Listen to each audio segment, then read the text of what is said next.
beloved mother and friend. Sarah was the sweetest person on this earth.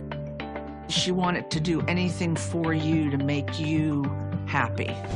Murdered in her home. Just the sheer brutality. Somebody was out of control.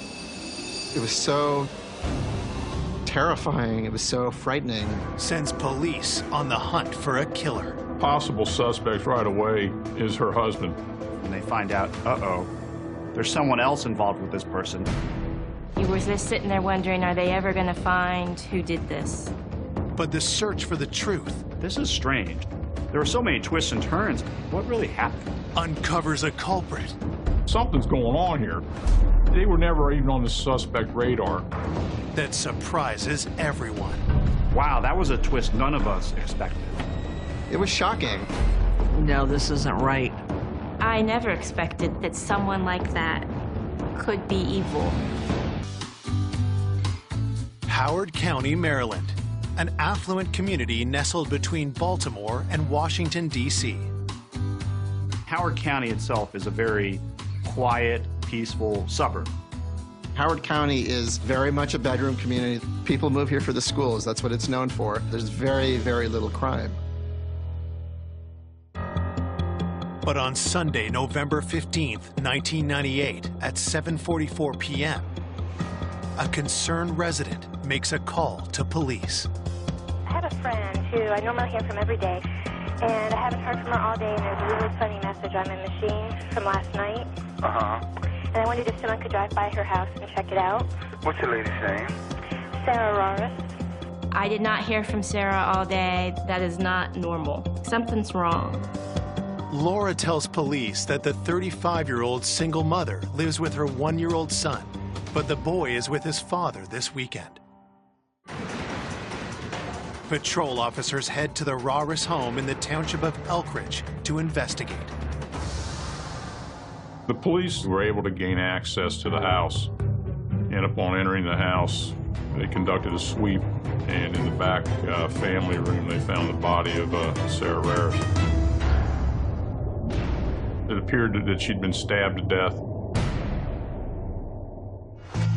Even hardened homicide investigators are taken aback when they see Sarah's mutilated body. The thing that still sticks in my mind is just the sheer brutality. I can close my eyes and see it as vividly today as I did then. The ones most visible were wounds to Sarah's neck and throat, multiple deep cuts and slashes. She was basically just short of being decapitated.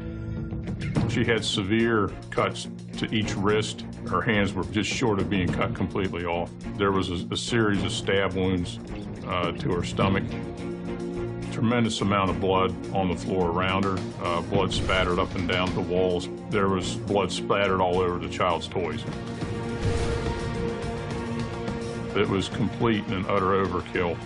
Somebody was out of control. Could the vicious nature of the attack mean this was a crime of passion? Detectives hunt for clues to help piece together this gruesome event. It was apparent that she had been dead for a period of time before we discovered her. The blood had pretty much dried. I was estimating she probably had been dead for about 24 hours. It had been forced entry to the house. Bloody boot prints leading from the body indicate that the suspect both entered and exited through the window. There appeared to be some degree of ransacking. VCR appeared to be missing. The phone was missing from the wall. A couple drawers in the kitchen had been rifled through, but at the same time, the victim's laptop, computer, purse, and items were relatively untouched on the kitchen table. An initial thought on our part was, could it all be staging in an attempt to throw us off, to make us think it was a robbery or burglary gone bad? Looking for witnesses, police fan out to speak with Sarah's neighbors on her quiet suburban street. As brutal and as violent as this attack was, nobody heard anything, not a sound. Inside the house, the forensic team spends hours gathering evidence. On the wall above Sarah's body, crime scene technicians were able to recover a couple bloody fingerprints. It indicated that the person was wearing gloves. Investigators must now solve the mystery of why Sarah Raris would fall prey to such a brutal attack. Detectives start by speaking with Sarah's friend, Laura Billiter, who first called police. They have to reveal the heartbreaking news that her friend is dead. I didn't want it to be true. I was in denial, and you just can't process information for a while. You're frozen. I kept trying to deny that it was Sarah. No one deserves to die like that.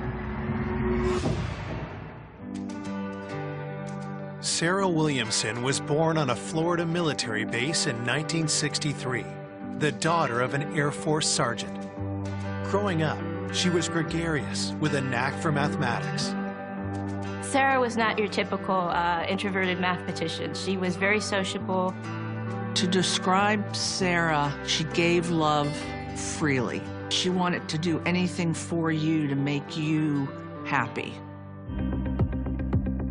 After graduating college, Sarah moved to Maryland, where she took a job as a statistician at the National Security Agency.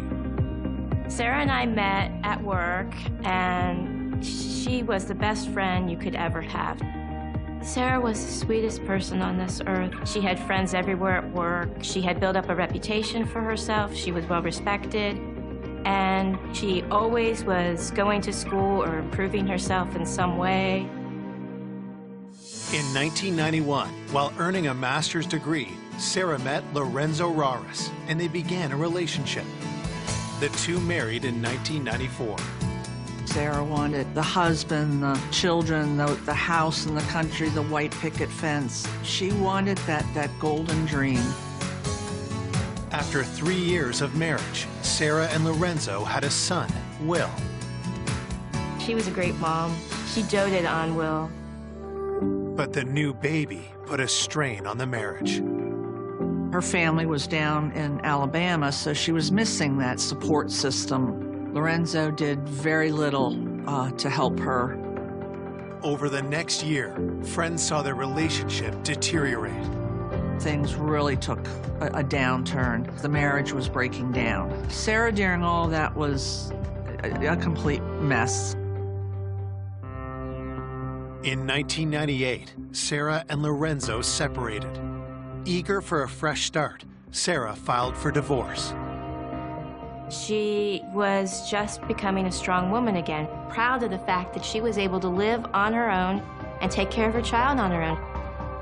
It was wonderful to see. Now, 5 months later, Sarah's been found butchered in her own living room. The beloved mother's lifeless body left laying in a pool of blood. She had become such a strong, independent woman, and I was so proud of her. I was devastated. Laura gives detectives the phone message from her answering machine that prompted Laura to call police in the first place. I couldn't understand any of it because it was so garbled. The only thing I knew, somebody was in trouble. I did a redial, and I figured out it was from Sarah. In listening to the recording, you can hear sounds of a struggle, followed by a series of short, sharp screams. It was 30, 40 seconds, basically, of Sarah being murdered. I believe that she was probably in the process of maybe trying to call 911 when she inadvertently hit the preset speed dial for Laura. The timestamp on the message is 8:46 p.m. on Saturday night, only 36 hours earlier. The recording gave us a starting point that we know on this date and this time, Sarah Raris was attacked and murdered. I could hear her last moments. I was shocked, I was horrified. And then I got angry, and I'm like, you gotta go pick up Lorenzo, he's involved in this. Laura was aware Sarah was involved in a very bitter and heated custody dispute with her estranged husband. She had real fear that it was not going to end well. So I wanted to talk to the husband. This is not going to be a random act of violence. This is going to be murder. Coming up, a hunt for the truth Something's going on here. We had to look into the possibility of an affair. Reveals buried secrets. We opened the door and he threw up all over the parking lot. He knows something. And a stunning turn in the case.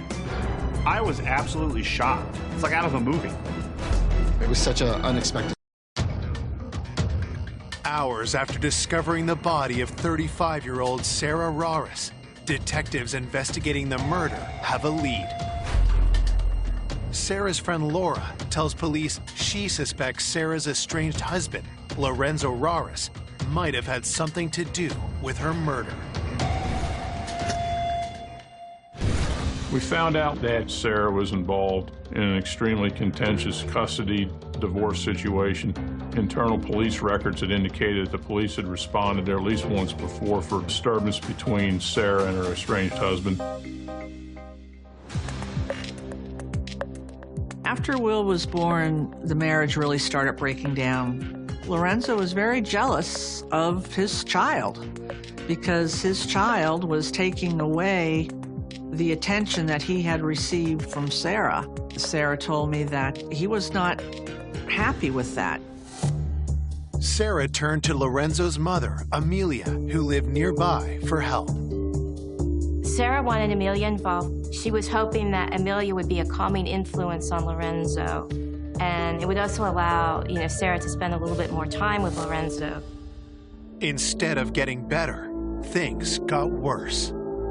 Sarah confided in me his mother was a little too involved doing all of the caregiving, and Lorenzo wanted nothing to do with the day-to-day tasks that it takes to raise a child. Sarah was very adamant that Lorenzo is his father. He needs to be very involved in taking care of their son. One morning, I got a phone call. Sarah was hysterical. She and Lorenzo got into an argument. He tried to hit her while she was holding Will. So she had to turn with the baby in her arms, and he had kicked her. She was just distraught. And I'd come pick her up, and we head straight to the courtroom. We put a restraining order in, and Lorenzo is not allowed back into the house. Lorenzo was extremely mad. Sarah was scared for her life. She was deathly afraid that she was going to be murdered. Lorenzo Rarris is approached by the Howard County Police for questioning. When Lorenzo was first notified that his wife had been murdered, he covered his face with his hands. He fell to his knees. And in the initial officer's minds, he pretended to be crying and weeping into his hands, and that when he stood up, there was no evidence at all that he had been crying. One of the first things I noticed in dealing with Lorenzo was his lack of reaction, his lack of emotion, his lack of caring was significant. I thought he was smug, I thought he was arrogant. I just sensed he wasn't all that upset by what had happened to Sarah. Detectives start by asking the 33-year-old sales manager if he had any involvement in Sarah's murder. He denied it, that he'd had anything to do with it. At the same time, I just felt that there was something off. It was just an instinct on my part, but I couldn't put my finger on it.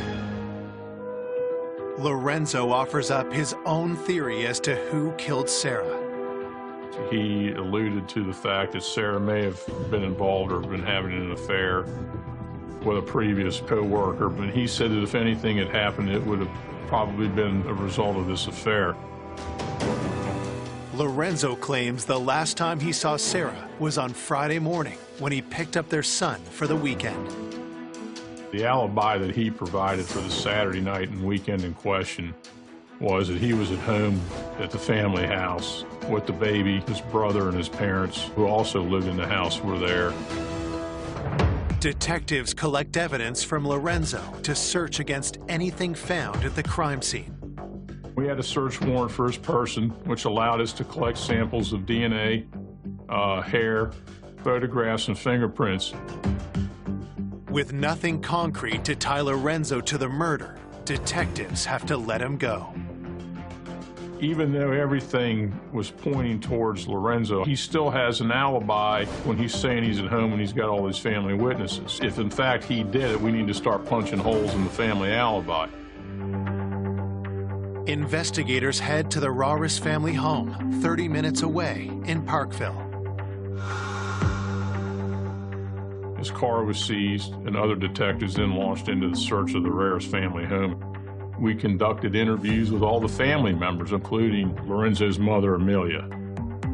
When asked where she was on that Saturday night, she said that she was working. She was a nurse's aide at a local nursing home, so she was at work during the time frame of the homicide. Amelia tells detectives that another member of the Shaughnessys family was at home that night. Lorenzo's brother, Mike, lived with the Shaughnessys family in Parkville. They all lived in the same house. Mike is the younger brother of Lorenzo, but as far as their personalities, there was a distinct difference between the two. He didn't have the same degree of arrogance or smugness about him that Lorenzo had. He appeared to be somewhat timid. Mike tells police that Lorenzo was at home when he woke up to go work his night shift job. It's the family saying he was there. A family alibi, in my opinion, has never been rock solid. It has to be investigated. But a search of the Shaughnessys home fails to yield any new clues. Nothing of evidentiary value came from the Shaughnessys house. Nothing of evidentiary value came from his truck. The only thing we walked away with is we had his initial denials and his initial alibi. From that point on, he lawyered up. As detectives consider their next move, the public concern about the murder of Sarah Shaughnessys grows. This murder sent shockwaves through the Howard County community. It caused major headlines. There are a lot of Sarahs in this community, so to have a smart, competent, career-driven woman murdered in this way in her house, it was shocking. With nothing tying Lorenzo to the murder, investigators turn their attention to his allegation that Sarah was having an affair. Could that have led to her death? We had to look into the possibility of an affair. The former boss that Lorenzo claimed she was having an affair with had to be tracked down and interviewed. The relationship between the two of them, we had to look at it. We had to investigate. Police investigating the savage murder of Sarah Shaughnessys are looking into her estranged husband's claim that Sarah had been having an affair with her former boss. Lorenzo had implied that Sarah was having an affair with a former co-worker or supervisor, a gentleman by the name of Don Lewis. He had since retired from NSA and was living in Massachusetts. Detectives travel to Cape Cod to interview Don Lewis. The 51-year-old tells detectives that he is not surprised by Lorenzo's claim of an affair. Mr. Lewis told us that Lorenzo had emailed accusing him of having an affair with Sarah. He denied it. He said he was a father figure or mentor to Sarah. There was no romantic overtones, and there was no reason for him to kill her, nor did he want anything bad to happen to her. Don tells detectives he had been shocked to hear news of Sarah's death, and he was at a friend's dinner party hundreds of miles away when it happened. Mr. Lewis had an alibi for the Saturday night. He was in Massachusetts the night of the murder, and they had a solid alibi. Detectives reach out to those close to Sarah to learn more about her relationship with her former boss. Don Lewis was a friend of hers. They did have a mentor-mentee relationship, but that was all there was to Don Lewis. It was more like a father-daughter type of relationship. There was never a romance. The investigation revealed that the affair aspect of it appeared to be pure fabrication on the part of Lorenzo. There was just nothing there. A week following her death, those closest to Sarah gather to honor her memory. The church memorial was packed. There was so much love in that room. Everybody showed up. All of her coworkers and friends from work showed up. The police showed up. Lorenzo didn't show up, nor did any of the rest of the family. I actually covered her memorial service. Her friends were not shy about casting aspersions on Lorenzo Raris, her husband. That's their suspect number one, their prime suspect. After Sarah's funeral, investigators speak with the medical examiner about what was found during the autopsy. The cause of death was no surprise. It was massive blood loss due to the lacerations to her throat. She bled out over 80% of her blood volume. Even the pathologist characterized it as complete overkill. A forensics report reveals no useful fingerprints from the crime scene. But investigators still hold hope for tests on the bloody glove prints found on the wall behind the body. The blood was sent out for DNA analysis. That takes a little bit of time to obtain. While they await test results, detectives revisit their strongest lead, the phone message that captured the final moments of Sarah's life. Other detectives are listening to the tape, and they thought that at some point in the struggle, they heard Sarah utter the name Mike. Could Sarah be calling out the name of her killer? Somebody says, oh, right there, it sounds like Mike. I hear Mike. Lorenzo's brother's name is Mike or Michael. But what possible motive could Mike Raris have to kill his sister-in-law?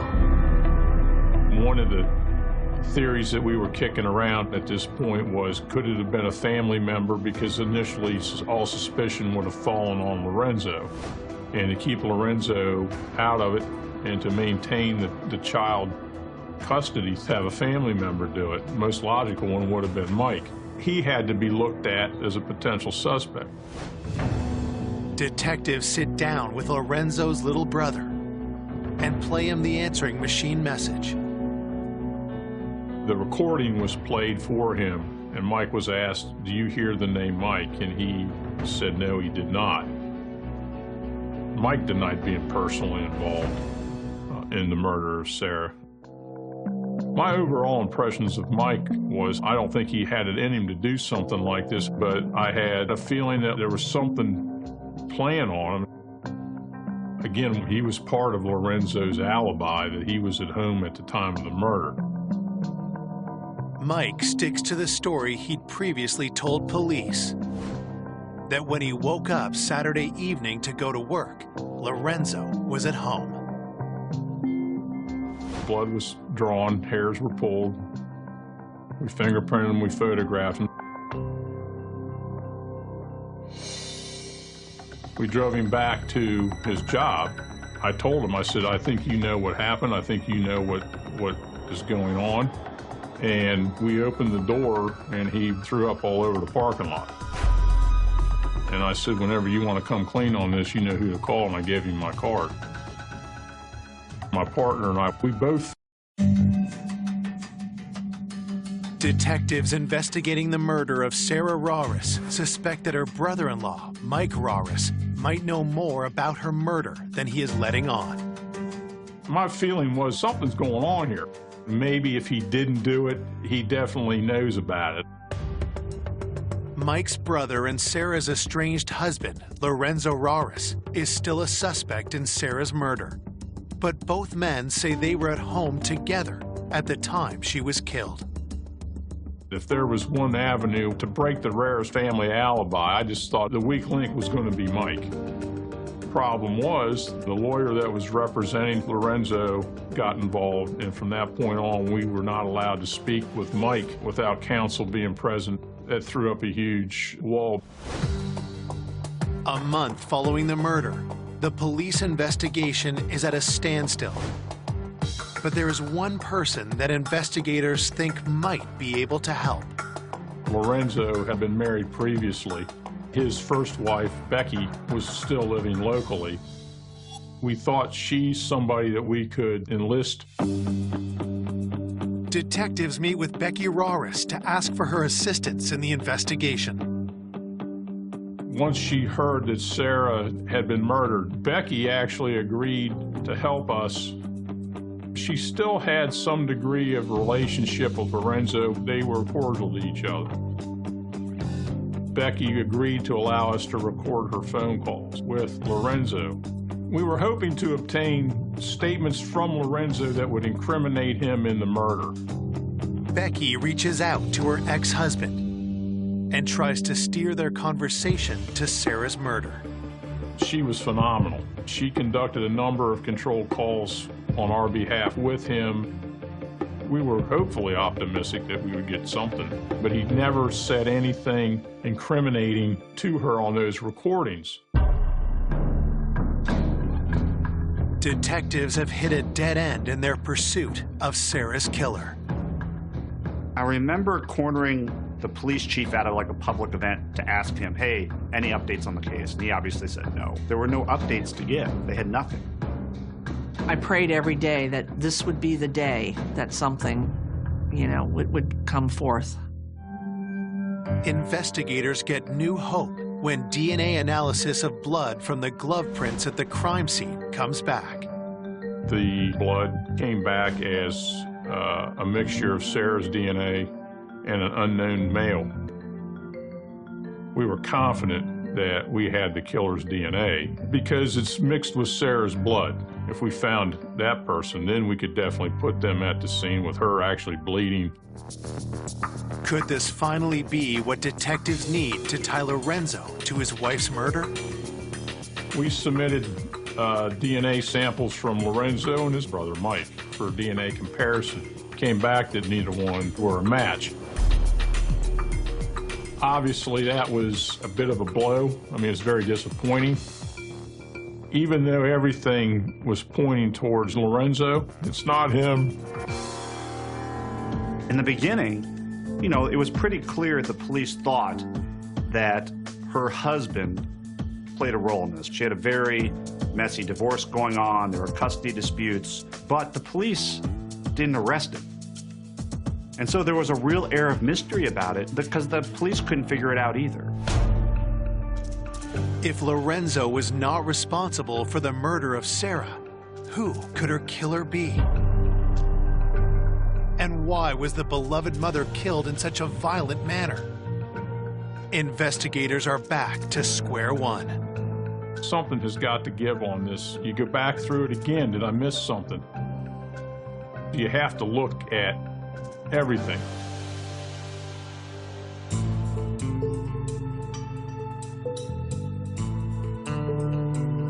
I did contact the FBI Behavioral Sciences Unit in Quantico, and they run it against all other cases in the country looking for similarities. Nothing of value came from that. Detectives also seek help with deciphering the answering machine message from Laura that captured Sarah's attack. We sent the recording to the FBI to see if they could clean it up and enhance it to try to determine if in fact it was a name. Well, it turned out it's not Mike. The whole thing with hearing the name Mike, I think, in hindsight, was just pure power of suggestion. When you have a murder of this sort and no arrest, there was a concern and tension in the community as to what kind of person would do something like this. We had been hammering away on this thing for almost 7, 8 months. At that point, we're kind of like dead in the water. We felt there was nothing else we could do to advance the case. You were just sitting there wondering, are they ever going to find who did this? You started to lose hope. Just as the case goes cold, an urgent call comes in from a neighboring jurisdiction. My partner came running down the hall and says, you need to come down and take this call. I have Baltimore County Homicide on the phone. You need to hear this. We got it. We got this case. The 7-month hunt for the killer of Sarah Rarris is at a standstill when detectives investigating the murder receive an unexpected phone call. Picked up the phone and it was Detective Phil Morrill from Baltimore County. He says, hey, I just got done running a wired conversation with an inmate in the Baltimore County Detention Center, talking about how he committed this murder of a woman. He described how he went through the window and how he attacked her, and how He stabbed her in the belly, and he said, I damn near took her head off. And he says, do you guys have anything like it? And I said, oh yeah, we do. The murder of Sarah Rares. And he said, well, you need to hear this tape. Howard County investigators get a copy of the jailhouse recording of Ardell Tickles, who had been locked up for an armed robbery 3 months ago. We sat down, we started listening to the tape of Ardell Tickles. Tickles is describing this homicide that he had committed.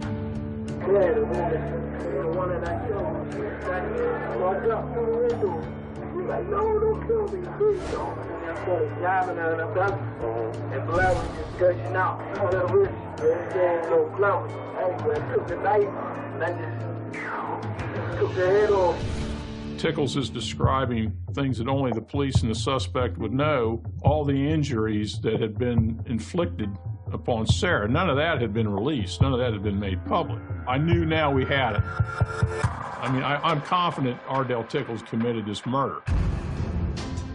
Tickles keeps talking and has an even bigger revelation. He's talking about how he came to be employed to do this.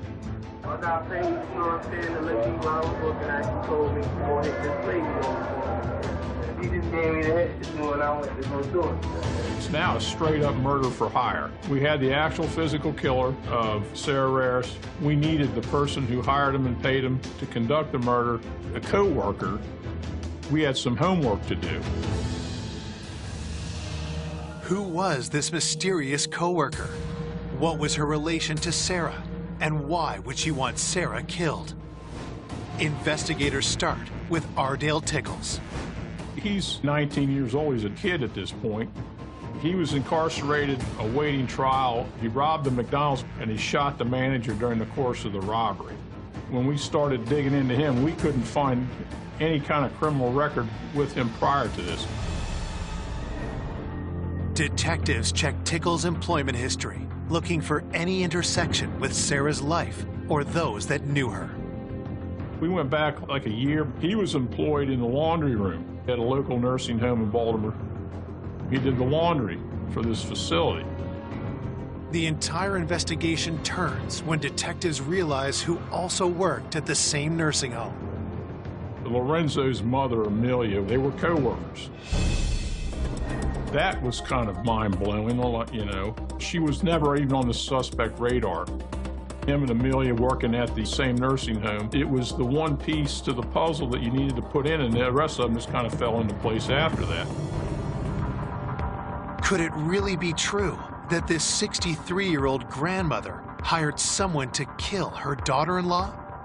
And if it is true, who else knew about it? We still weren't convinced that Lorenzo was completely blameless in this. So there was still a lot of investigative work to do. The Rares house in Parkville was put under surveillance while we investigated the relationship between Tickles and Amelia. We matched up work schedules. So we were able to establish, yes, they worked together. Yes, they worked the same hours. We were able to locate a few co-workers who remember seeing Amelia talking to this guy. We were able to show that relationship did in fact exist. But even with a known relationship, police had no evidence Amelia plotted to murder Sarah. To get to the truth, investigators turned to the man they believe killed Sarah.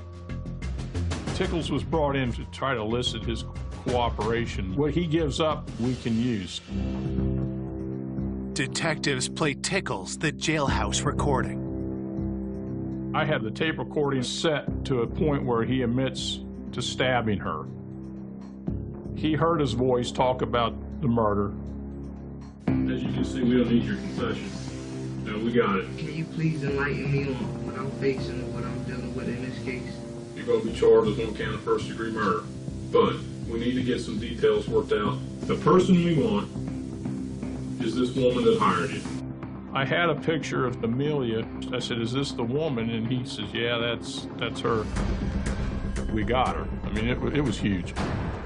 In some respects, it validated what we thought all along, that everything originated in the Rares household, in the Rares family. Never in 100 years would we have thought that she's the one that was calling the shots.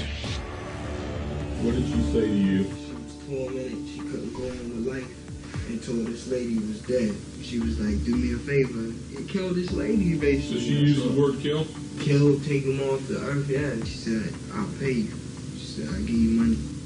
If you hire somebody to commit a murder and that person carries it out, then you're susceptible to the same charges and the same penalties as the person who did the actual killing. So now we're looking at first-degree murder charges for Amelia. After it was over with, did you call this woman that night? No, I met her at work, like that week. Okay, is that when she paid you? Yeah, she had a bundle of like $3,000. Despite Tickle's revelations, investigators know it will be hard to bring charges against Amelia on the word of a jailed offender. We had enough. We could have easily arrested Tickles and called it case closed. We needed something that really implicated Amelia in the conspiracy. What we wanted him to do to nail down the first-degree murder charge was get on the phone and call Amelia. We wanted to run a controlled call with him, and he refused. When that didn't happen, we had some work to do. Investigators now suspect Sarah Raris was murdered in a hit organized by her mother-in-law, Amelia Raris. But the hitman, Ardale Tickles, refuses to take part in a wiretap to implicate her. I would have loved to have got this controlled phone call to Amelia to further establish Amelia's involvement in the planning of the murder, but we still felt we were on the right track. A big item of evidence in this case obviously would be follow the money. We pulled Amelia's financial records and found out, sure enough, Amelia wrote a check out in the amount that Tickles says he got paid, and she wrote it out to cash. That was key. That's the money trail. Amelia Raris is arrested and interviewed by detectives. She acknowledged her relationship with Tickles, and she also acknowledged that she hired him, but she alleged that she did not hire him to kill her. He did that on his own, she said. I just wanted to scare her. There was no intention to kill. I didn't know that it's like that. In fact, I thought he's not going to kill her. He is just going to stone the house. You know, you throw the stone there. $3,000 to stone the house? Yes, to stone the house and make her feel sorry as revenge for me. Amelia told us she wanted Sarah scared because she felt that Sarah, throughout their relationship, had disrespected her, did not acknowledge her as a woman with more maternal experience. Because of the child? Because of the child. I am not welcome to help. I think she did not like my style. The mother in my culture is revered and respected. I want to be treated with respect. I'm her mother. My marriage, she disrespected me. That is a slap on my face, and it is even more than death to me. I understand. You were insulted. Oh my God. Million words more than that. Showing disrespect to a mother is death. Is it enough, though, to have someone to do it? Yes, because it killed me. I think she was trying to portray herself as this poor little old lady who was as much a victim as anything. We weren't buying any of it. I mean, it's pure evil. There's no other way to describe, what happened here. Then, detectives ask Amelia the question they've been trying to answer since day one. Is Lorenzo involved? No. Does he know to this day what happened? No. I do not want to tell my son. Because if I tell him, he will have problems. He loves the woman very much. He's still in love with her? Yeah. Does Michael know anything about this? No. We will not tell him. Despite Amelia's claim that she had no intention for Sarah to be killed, police proceed with charges against her. We were able to establish that she hired him and paid him. That gave us more than enough to further solidify the case we had against her already. The case against Ardale Tickles is strengthened when tests match his DNA to blood evidence found at the crime scene. Both Ardell Tickles and Amelia Reyes were charged with first-degree murder, conspiracy, and in Amelia's case, she was charged with the crime of solicitation. When we first heard that it was Amelia, the feeling was, no, this isn't right. When I found out about her, I'm like, where the heck did Amelia come from? I was absolutely shocked that the mother-in-law orchestrated the entire thing, and it was a hitman who did it. Wow, that was a twist none of us expected. Like, there's no way. It's like out of a movie. In January of 2000, both Ardell Tickles and Amelia Reyes faced trial for the murder of Sarah Reyes. There was no trial for Ardell Tickles. He was going to go to trial, and Ardell Tickles unexpectedly decides to plead guilty. He's completely remorseful. He says, you know, I shouldn't have done it. And then he got life in prison from the judge. Amelia Reyes enters a plea of not guilty. She maintained her innocence, that she had just paid this guy $3,000 to go throw stones at the house. I testified at the trial. I was there to let the jury know who Sarah was.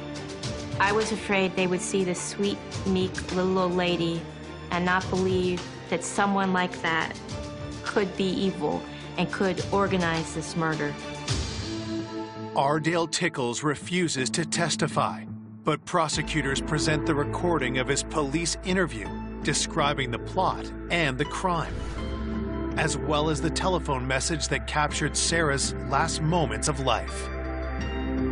It was so terrifying. It was so frightening. It was so unspeakably brutal. It was chilling. After a 7-day trial, Amelia Reyes is found guilty of all charges. She is sentenced to life in prison without the possibility of parole.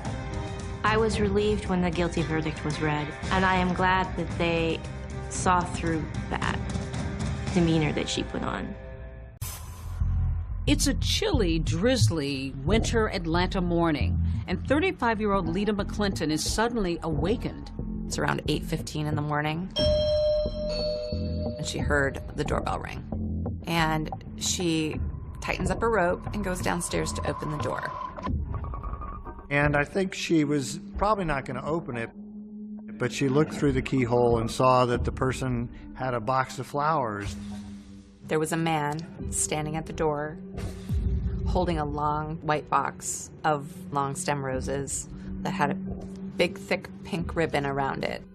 So she receives the flowers, thinking that this is a delivery. She was really excited. She thought that it was a gift from one of her friends. In a sea of red brick townhouses, Lita's white one stands out. Her best friend Poppy and 3-year-old daughter have spent the night, and they are still in bed upstairs, just waking up. Poppy hears her say, "Good morning," to the man at the door. The flower delivery man produces a handgun. He fires a shot. She actually put the box of roses in front of her face. The second shot went right through the center of her head, and she fell with a large thud. Lita's friend Poppy was upstairs with her toddler.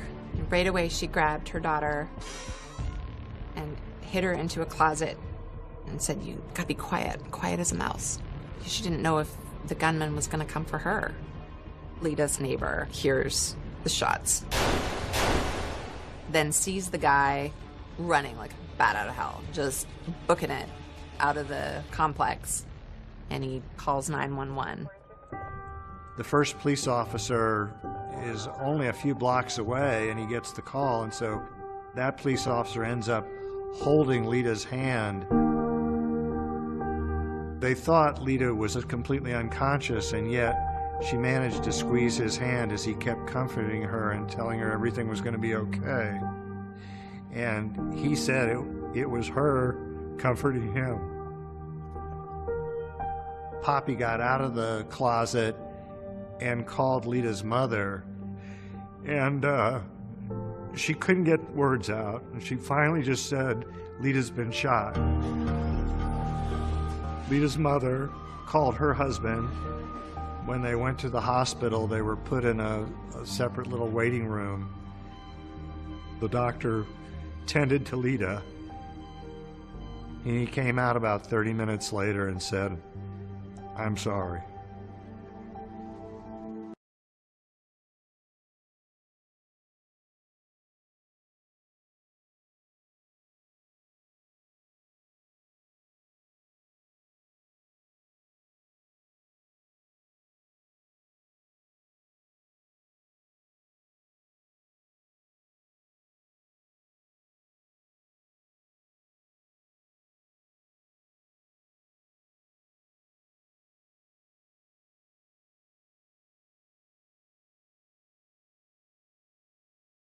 Never get easier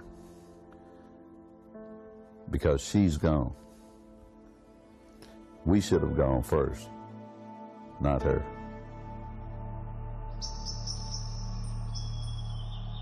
Atlanta's exclusive Buckhead neighborhood is known for its sprawling mansions, not murder.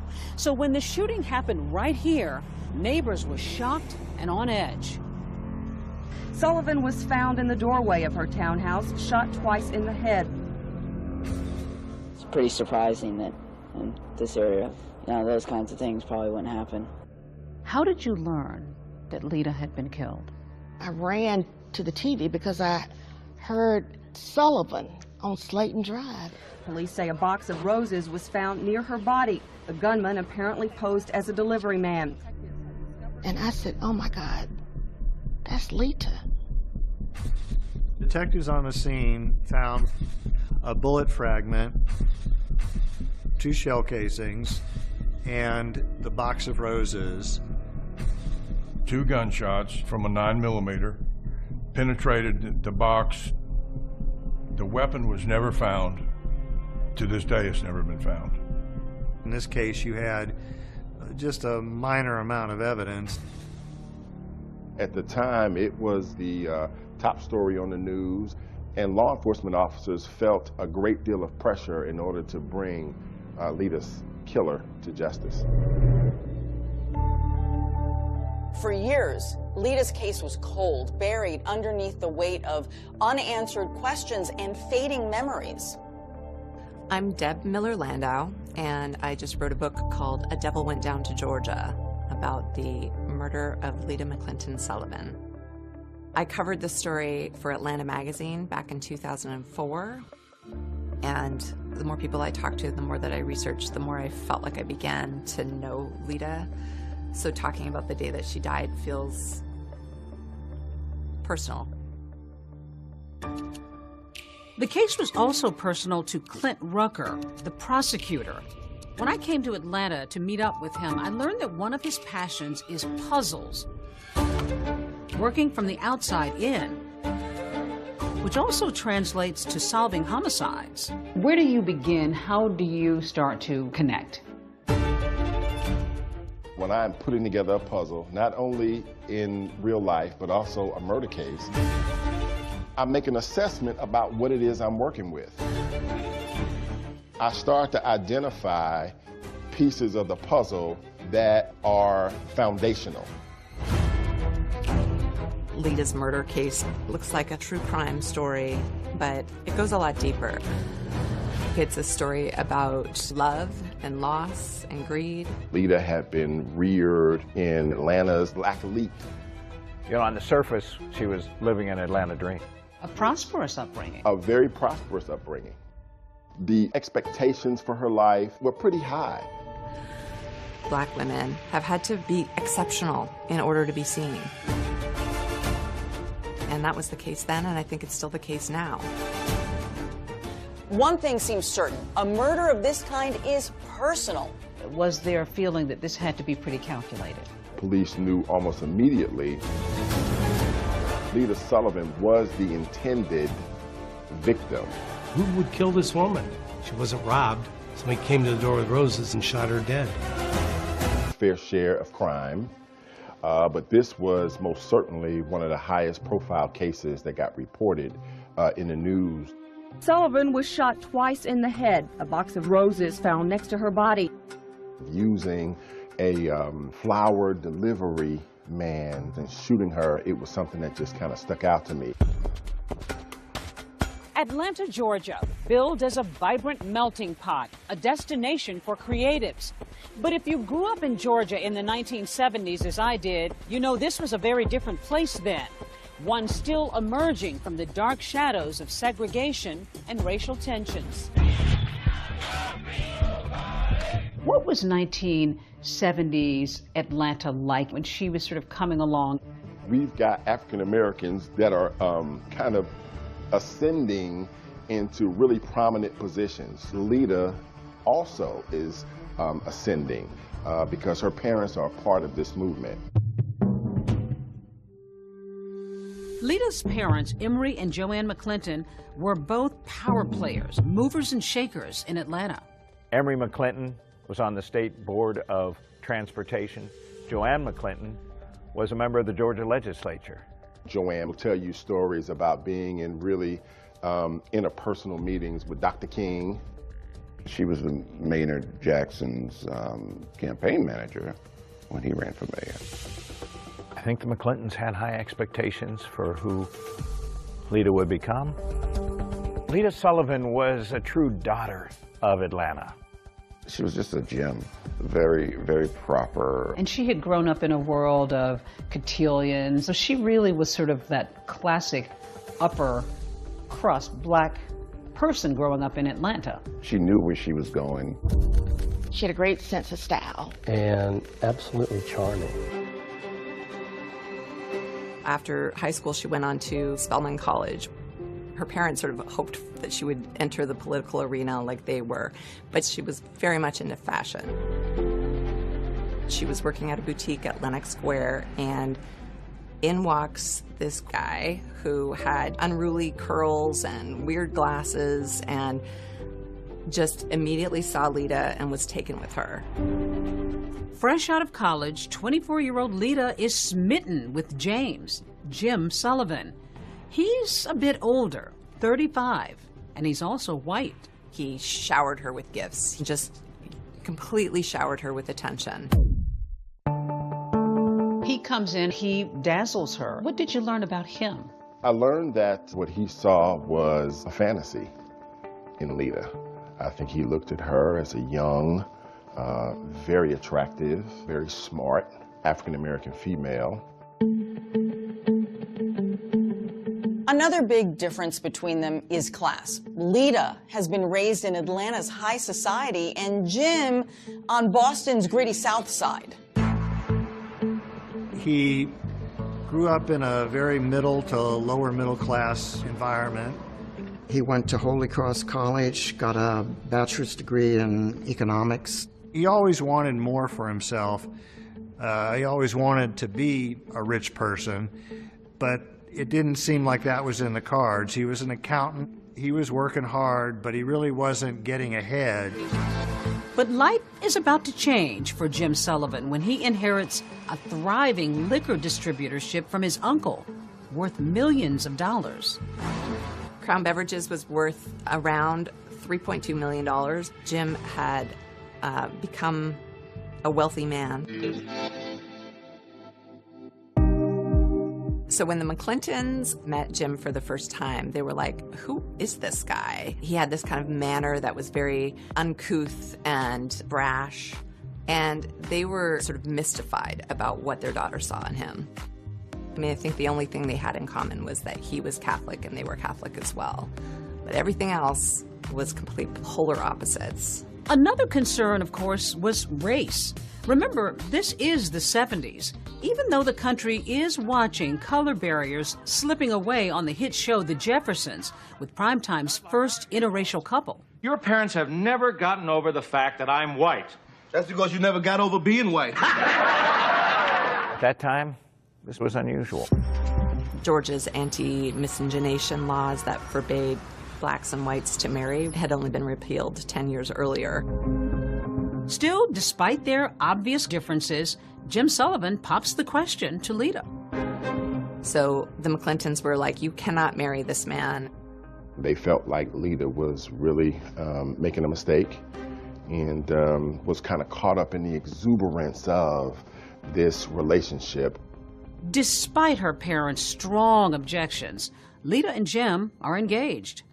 But on the eve of her wedding, Jim drops a bomb.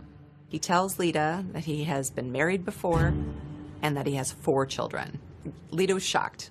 And then, the very same night, Jim Sullivan blindsides his bride-to-be again. He whips out a piece of paper and he says, "Can you sign this?" And then she looks down and sees that he's drawn up a prenuptial agreement. And she's like, "What is this?" Apparently determined to protect his newfound wealth, Sullivan surprises Lita with a prenup, which says that in the event of a divorce, she would walk away with virtually nothing. She's reluctant, but the cake is ordered, the flowers are ready, so Lita signs the agreement and ties the knot anyway. Lita got married in 1976. It was a small ceremony in Macon, Georgia. Joanne McClinton would later describe that as the worst day of her life. The newlyweds settle some 80 miles south of Atlanta near Jim's business in Macon. It's a world away from Atlanta. But Lita agrees to give up her current job and her income and become full-time Mrs. Jim Sullivan. They bought a house in Shirley Hills, a very affluent, very white part of Macon. Joanne and Emery McClinton feared for their daughter. Being part of an interracial couple in Macon, Georgia in the 1970s would have been extraordinarily challenging. The neighbors were like, "You have the gall to bring a black wife to Shirley Hills."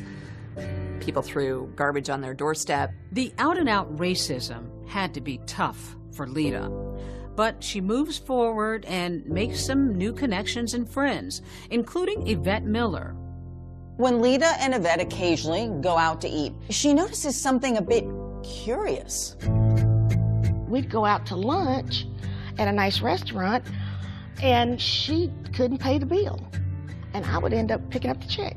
And they were a wealthy couple. They were very wealthy. Then one Christmas season, a card arrives in the mail addressed to Jim. Lita opens it, and what she discovers will make her question every marriage seemed to be going well. They were both intelligent, both attractive, definitely upper class, high society. But just beneath the surface, there's some obvious cracks. They seemed to be loving at first. At first? He was not that nice to her, and he was not that kind to her. Was he brusque? Was he brash? He was a bit arrogant. Even though he had all of these resources, he did not, in my opinion, take care of his wife. Friends say that the once generous millionaire has suddenly become a miser. He was notoriously cheap. He would wear his dead uncle's clothes around the house. He would use the sheath from the dry cleaning as saran wrap in the kitchen. He didn't want Lita to work, but he kept her on a very tight allowance where he gave her $150 a week. Did she express any discontentment with her marriage? When we were at those restaurants, Jim just does not give me enough money to take care of me and the house. You know, she clearly was not happy. Was there talk of infidelity? Lita had several instances where she questioned whether or not her husband was actually having an affair. One day she finds a long blonde hair in their master bathroom, and she asks Jim about it, and he says, "I don't know what you're talking about." They got into this cycle of, she accused him of philandering. He would deny it, and then he would buy her sort of an expensive jewelry apology.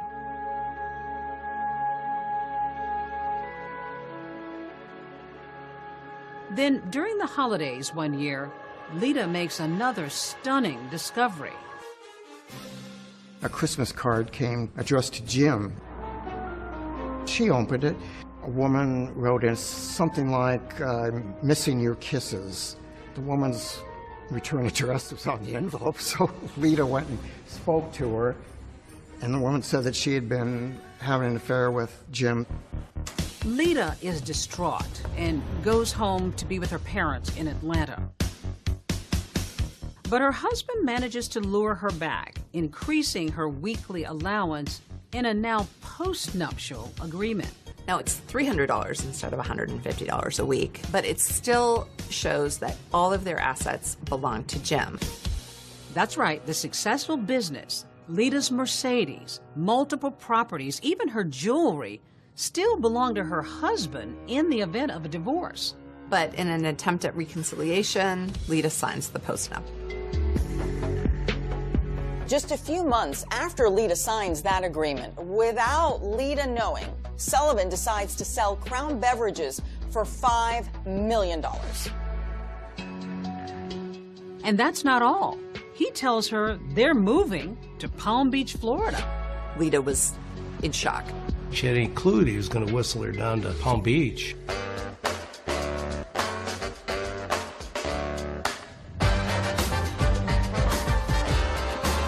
But Lita's new Florida home, located a stone's throw from what would become Mar-a-Lago, is more elaborate than she ever would have imagined. Called Casa Alita. It's a 17,000 square foot mansion with 8 oceanfront bedrooms. It was just unbelievable. When you went to Jim's home, you go through this tunnel and you would be at the beach. It's your own private beach. But for Lita, everything that glitters isn't exactly gold. James Sullivan very much wanted to integrate himself into the upper echelons of society, and his aspirations did not include Lita's participation. It was not a welcoming place for a black woman to live. And when he found out that to sort of scale the level of social plateau he was looking at in Palm Beach, having a black wife was a serious impediment to that. She was left out of some affairs, and she really became upset. So even though they had money, this is a moneyed crowd, didn't really matter though. He was barely rich compared to Palm Beach. Did he want to be in that crowd? Oh yes, he wanted to, be accepted as one of the rich and famous. It doesn't take long before Jim starts to flirt with other women. And it's at a cocktail party that one particularly elegant Palm Beach woman catches Sullivan's eye. Jim sees Suki Rogers, who is a Korean-born socialite. She was telegenic. She had a spicy personality. I think a man like Jim Sullivan could not help but be intrigued by this beautiful woman. They started dating. He's still married to Lita. By now, the Sullivans have been married nearly 10 years, but things are about to explode. Lita finds women's lingerie in their master bed. It's the bra that broke the camel's back. She said, I'm done. I'm packing up my stuff, and I'm going back home. Lita arrives back in Atlanta. The very next day, she files for divorce from Jim. But Sullivan fights Lita every step of the way, and the divorce drags on. Did she seem concerned, worried, nervous about her breakup? What I detected was she was excited, and she was cutting the cord and leaving Jim alone. She wanted her life back.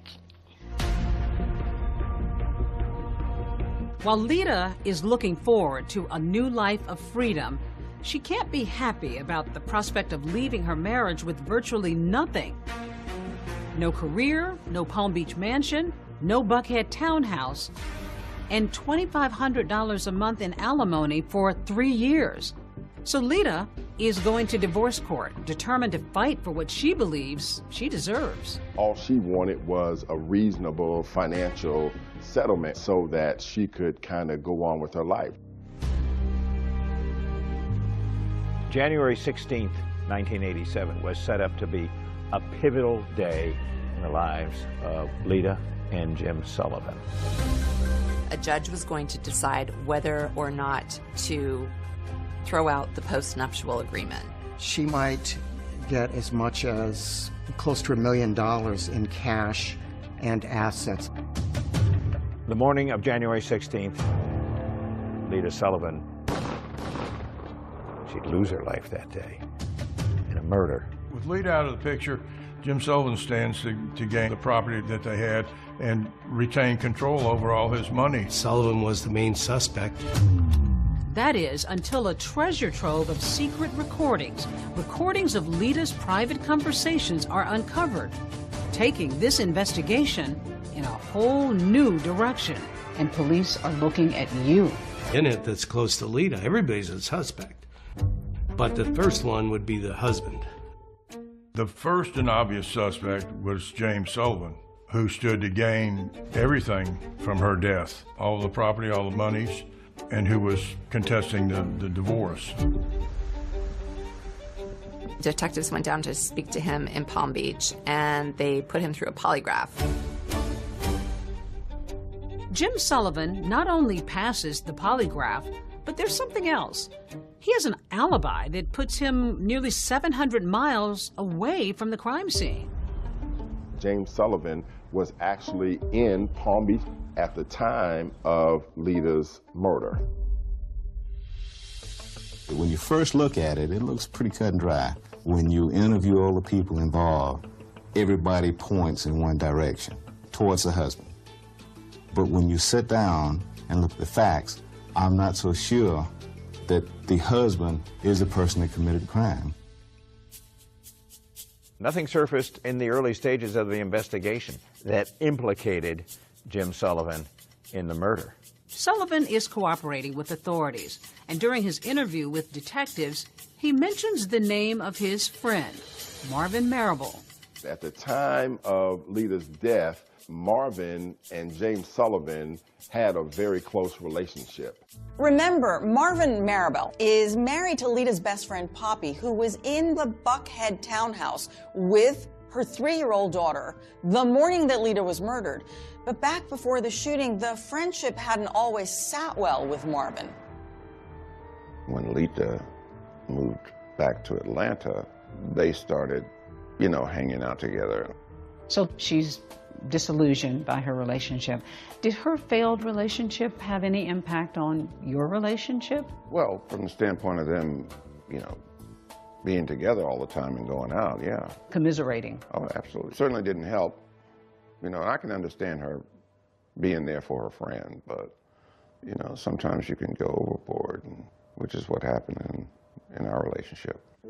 Marable, a former New York State trooper turned entrepreneur, says Lita would often spend hours at his home with Poppy. And it was during this time, he says, coincidentally or not, that his own marriage began to unravel. I found a letter where Poppy was planning to file for divorce. So she was planning to file for divorce without your knowledge? Oh, yeah. That had to be a shocker. It was. So then you decided to try something a little questionable after that. I have a background in law enforcement. I don't see it as questionable. It's your own telephone in your own house. I put a recorder on the, people call it a tap, on the phone, and I started recording conversations. In the house phone? Mm-hmm. On the house phone. He began listening to Poppy and Lita's conversations and ended up recording more than 300 hours. And during those very personal conversations between girlfriends, Marvin Marable learns that there may be some information that James Sullivan might be interested in learning that will be helpful for him in his divorce case. He tells Sullivan about the tapes and what's on them, specifically Lita's post-divorce plans. And soon enough, the two disgruntled husbands are conspiring to get the best of their soon-to-be ex-wives in divorce court. Marvin Marable travels down to Palm Beach under a false name, and the two men listen to the tapes, and Marvin says, "I'm not going to record anymore," and Jim says, no, keep recording. Was there talk of money? Yeah, he offered $30,000. Jim says to Marvin, if the judge decides to honor the postnuptial agreement, he's going to give Marvin $30,000 for the use of the information on the tapes.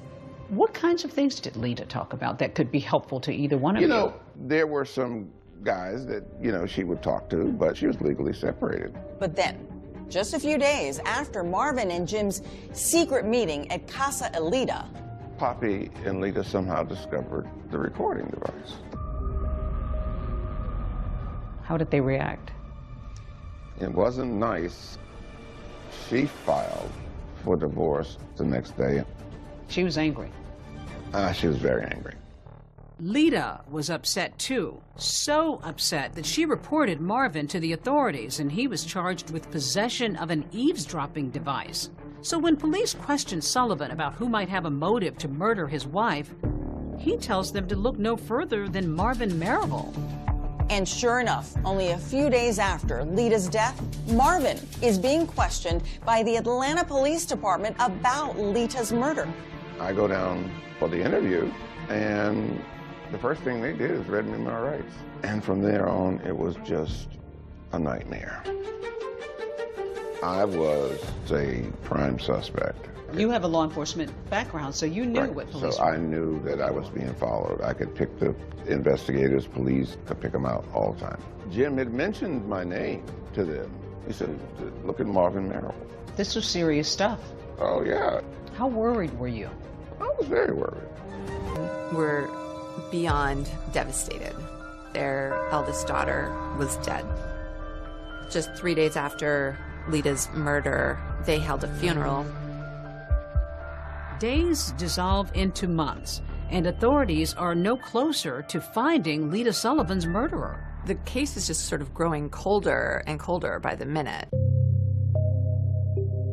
And while Marvin Marable might have been angry at Lita for pressing those charges against him for eavesdropping, there was no evidence he was responsible for her death.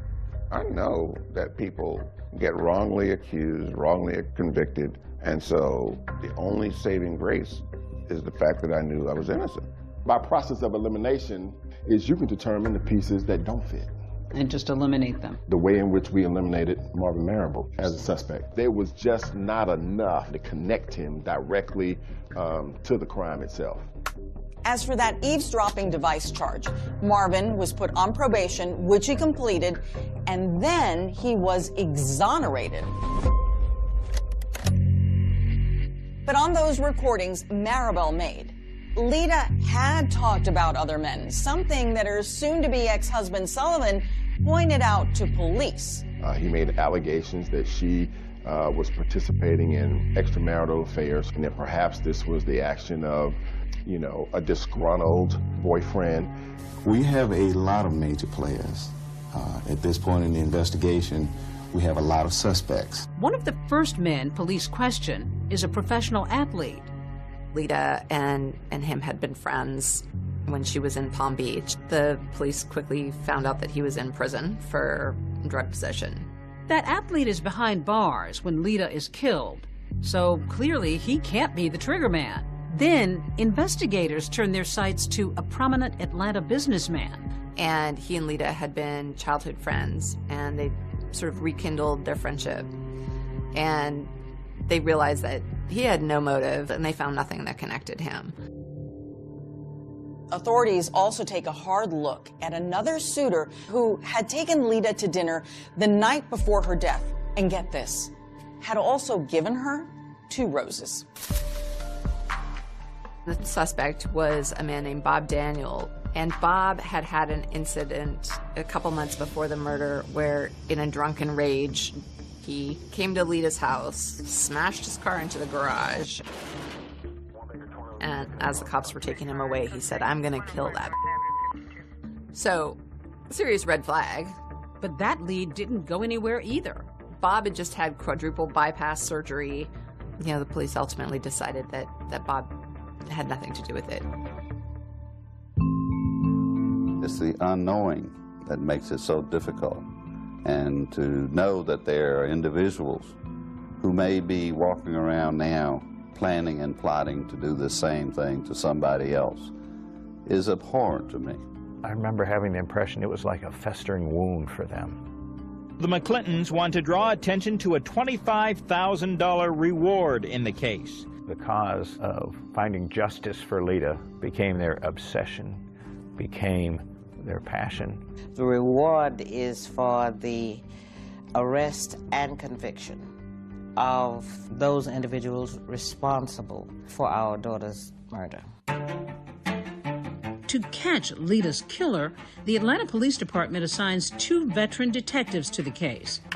If Lieutenant Walker bears a resemblance to actor Billy D. Williams, Welcome Harris reminds one of Columbo, the dogged, disheveled detective of television fame. Building a murder case was like making a mosaic. You know, you get a shiny piece of glass here, a gem there.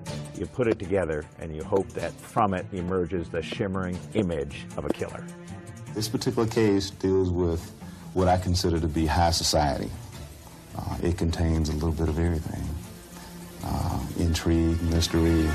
These days, a lot of murders are solved using DNA technology, ring camera technology. But back then, it was detective work. She was shot with a 9mm semi-automatic handgun. Most important thing found at the crime scene was the roses. They canvassed all the area flower shops and quickly found that the roses had been purchased at the Botany Bay flower shop. They interviewed the worker in there, and he told them that this guy came in about 8 o'clock and bought these roses and paid in cash and then left. And he was in a small car. The florist gave a description of the man buying the flowers and another man who was waiting in the car. So detectives know they're looking for at least 2 men. Until yet another person is described to police. That flower delivery man who had looked Lita's neighbor right in the eye. There was a next-door neighbor of Lita's, lived over on the right side of her condo. He lived there. His name was Bob Christensen. He actually gave a description of the flower delivery man as a Caucasian, middle-aged man. They went down to the police station and worked with a police artist and got sketches. As the sketches were being completed, the officers were realizing, obviously, that the shooter was not Jim Sullivan and that the other individuals were all 3 distinct individuals. They didn't look anything like each other, so therefore we knew 3 people were involved.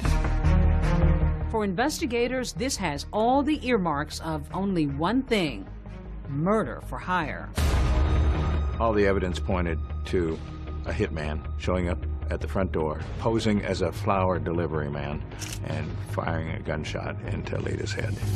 With investigators now exploring the possibility that Lita was murdered by a hired gunman, another critical piece of evidence comes to light: a mysterious phone call.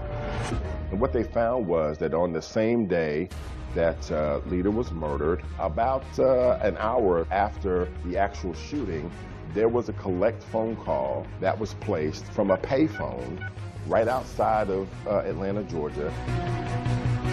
Was this a call from the killer? I don't know about you. I haven't had a collect call from a payphone. So as a cop, you probably go, I wonder if that's connected. And a tip from a woman 700 miles away may just be the big break investigators have been waiting for. I said, anyone knows that if you wanted to get a woman to answer the door, all you would have to do is take flowers to the door. This was a huge puzzle of a case. A hitman showing up at the front door, posing as a flower delivery man, firing a gunshot into Lita's head. How did your puzzle-solving skills come into play? You figure out what fits and what doesn't fit. I want everyone listening to this to know that I am absolutely innocent. The loss of a daughter. They still don't have a murder weapon. But they do have witnesses. Do you know anybody who can possibly take care of my problem for me? Because I need some help here. Anyone knows that if you wanted to get a woman to answer the door, all you would have to do is take flowers to the door. She suggested the flowers. She suggested the flowers. You actually brought in a doorbell. Why?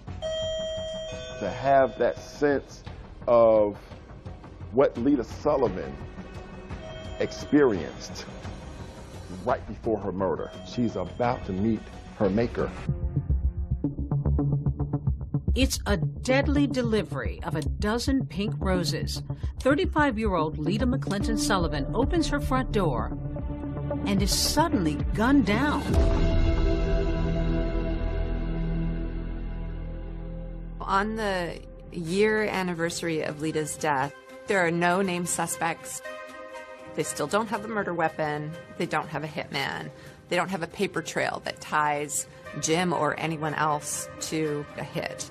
But that's about to change when they get Jim Sullivan's phone records. On the same day that Lita was murdered, about an hour or so after the actual shooting, there was a collect phone call to James Sullivan's home in Palm Beach, Florida. It turns out to be from a rest stop in Shaughnessys, Georgia, maybe 30 or 40 miles from Buckhead. Using a phone call to call another state, that opens up federal jurisdiction, and in this case, that's the FBI. We believed the phone call from Shaughnessys rest stop to his home in Palm Beach, Florida, was sufficient indication that a contract hitter may have called him after doing the job. Enter Special Agent John Kingston, who takes a particular interest in that phone call and a whole slew of other calls Jim Sullivan made and received around the time of Lita's murder. I got a whole year's worth, 6 months before the murder to 6 months after the murder. Kingston notices a few calls, and one of them was to Bob Christensen, Lita's neighbor.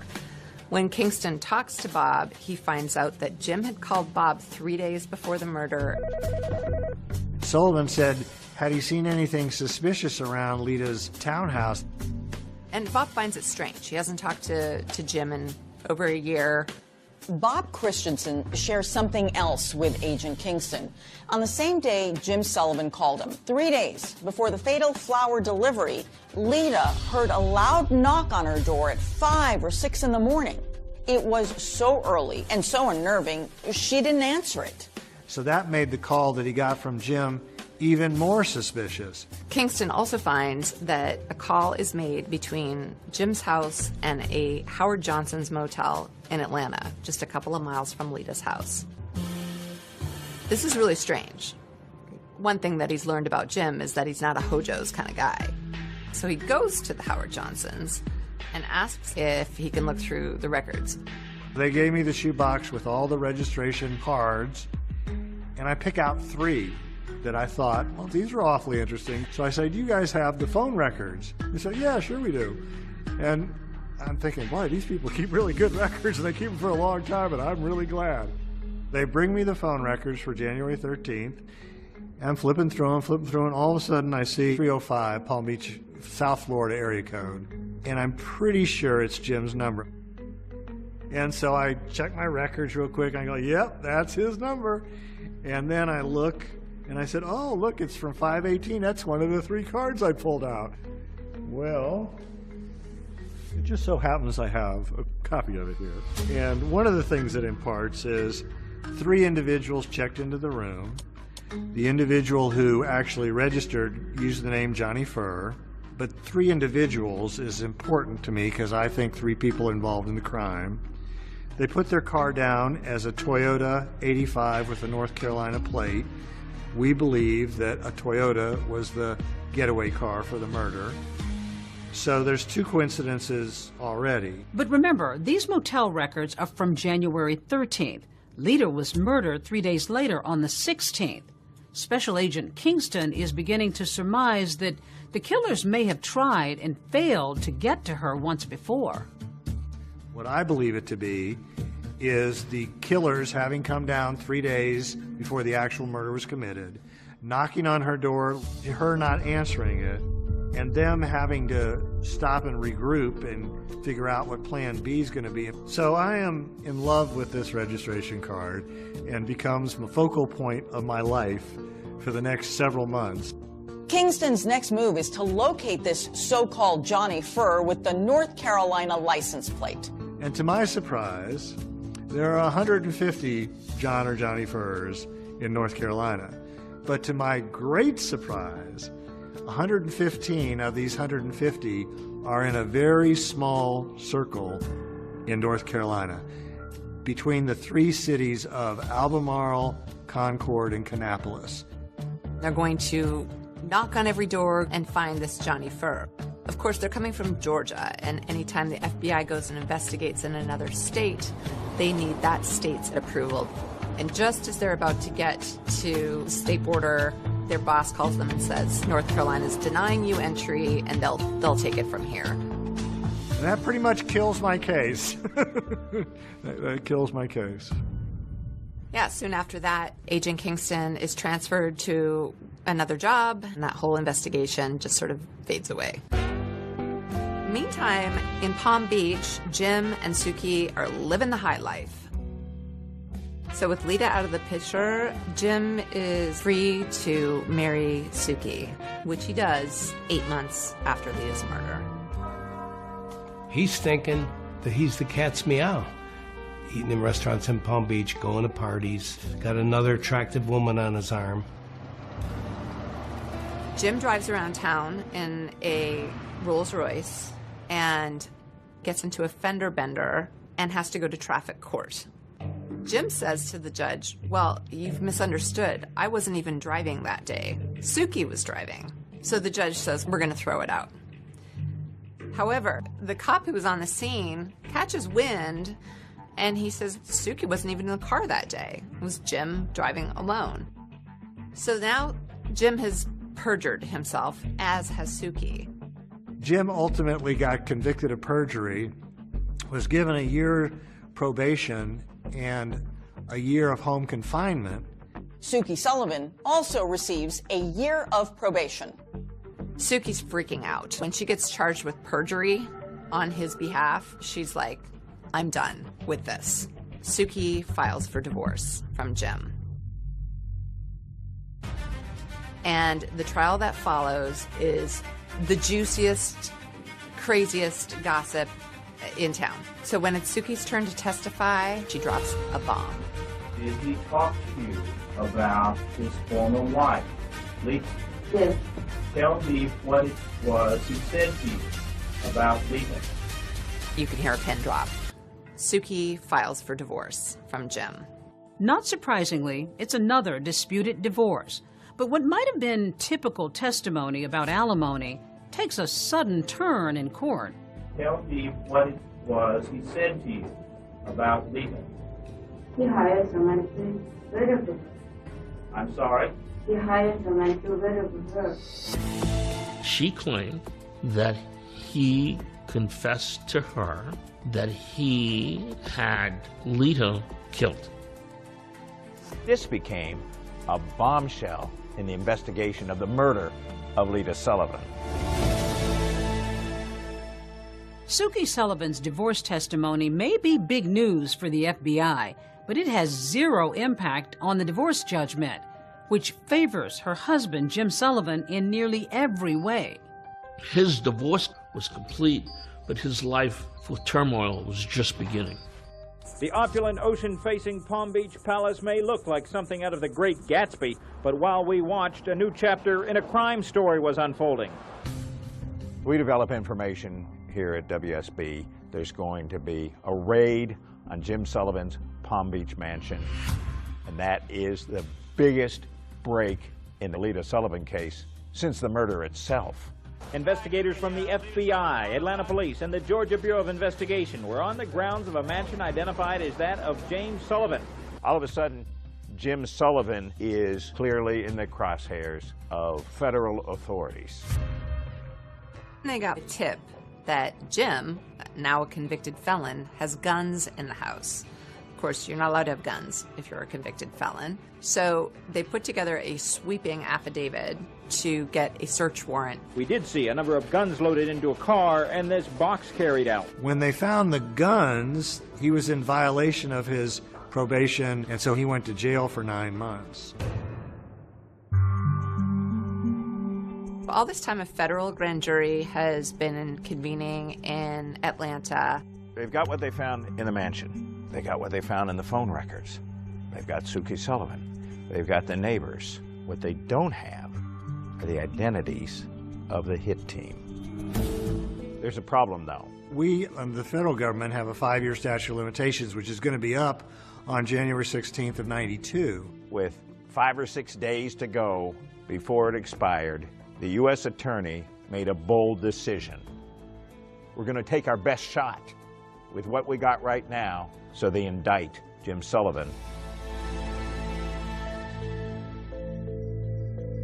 Jim Sullivan is indicted on multiple counts of arranging Lita's murder for hire through interstate phone calls. Millionaire James V. Sullivan is on trial in connection with an alleged murder for hire plot.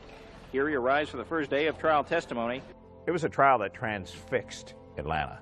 I mean, it was something we were covering on basically a daily basis. But we couldn't have it on camera because it's federal court.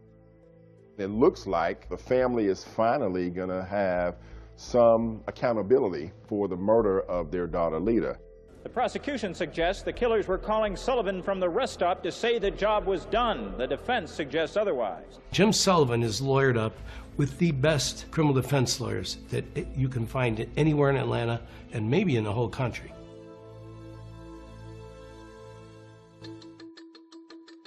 There is no evidence at this point in this case who placed that call or whether that call was placed by anyone connected with the crime. The prosecutor spent 2 weeks telling their side of the story. Suki, the woman he married months after Lita's death, delivered some of the most dramatic testimony the jury has heard. They build what they feel like is a really strong case. And then a big bombshell hits. The judge says, I'm forced to dismiss this case for lack of evidence. Judge Marvin Shube ruled that, in effect, even if Sullivan may have been involved in the murder for hire, the government fell short in proving the phone calls related to the murder. This is one of the most difficult decisions I had to make because I firmly believe in the jury system. And then he looks at Jim and he says, you've been acquitted.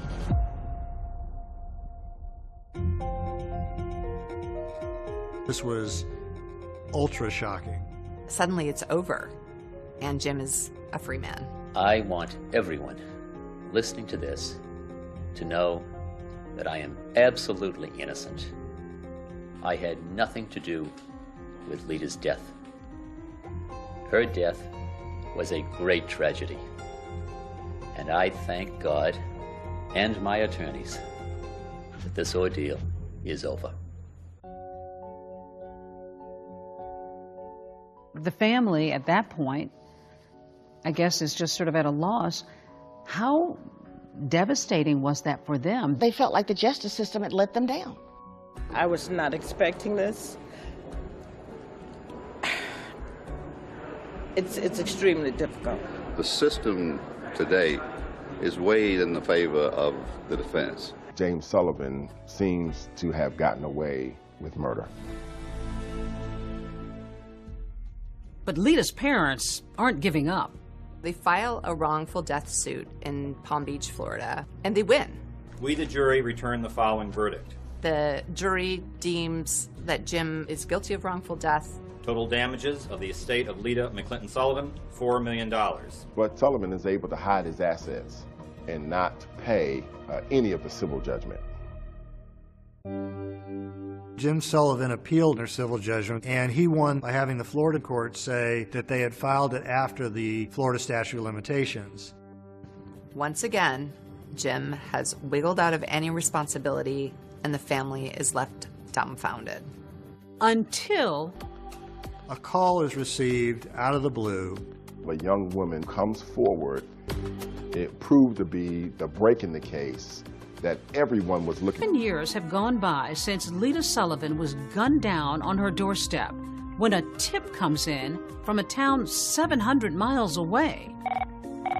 A call is received out of the blue, and the individual calling is an attorney in Beaumont, Texas. He has a receptionist whose name is Belinda Trahan, who has told him a very unusual story about her boyfriend, Tony Harwood. Belinda and Tony lived together in Albemarle, North Carolina. And he was a long-distance truck driver for North American Van Lines. He basically drove a moving truck. Belinda tells her boss about a time that Tony came home from a long-haul trucking trip and said that a rich white man in Florida offered to pay him to, quote, take care of his black wife in Georgia. At the time, Belinda didn't believe it. She thought he must be cheating on her. Belinda thought that it was Tony just trying to get out of town and go down to Atlanta to the strip bars.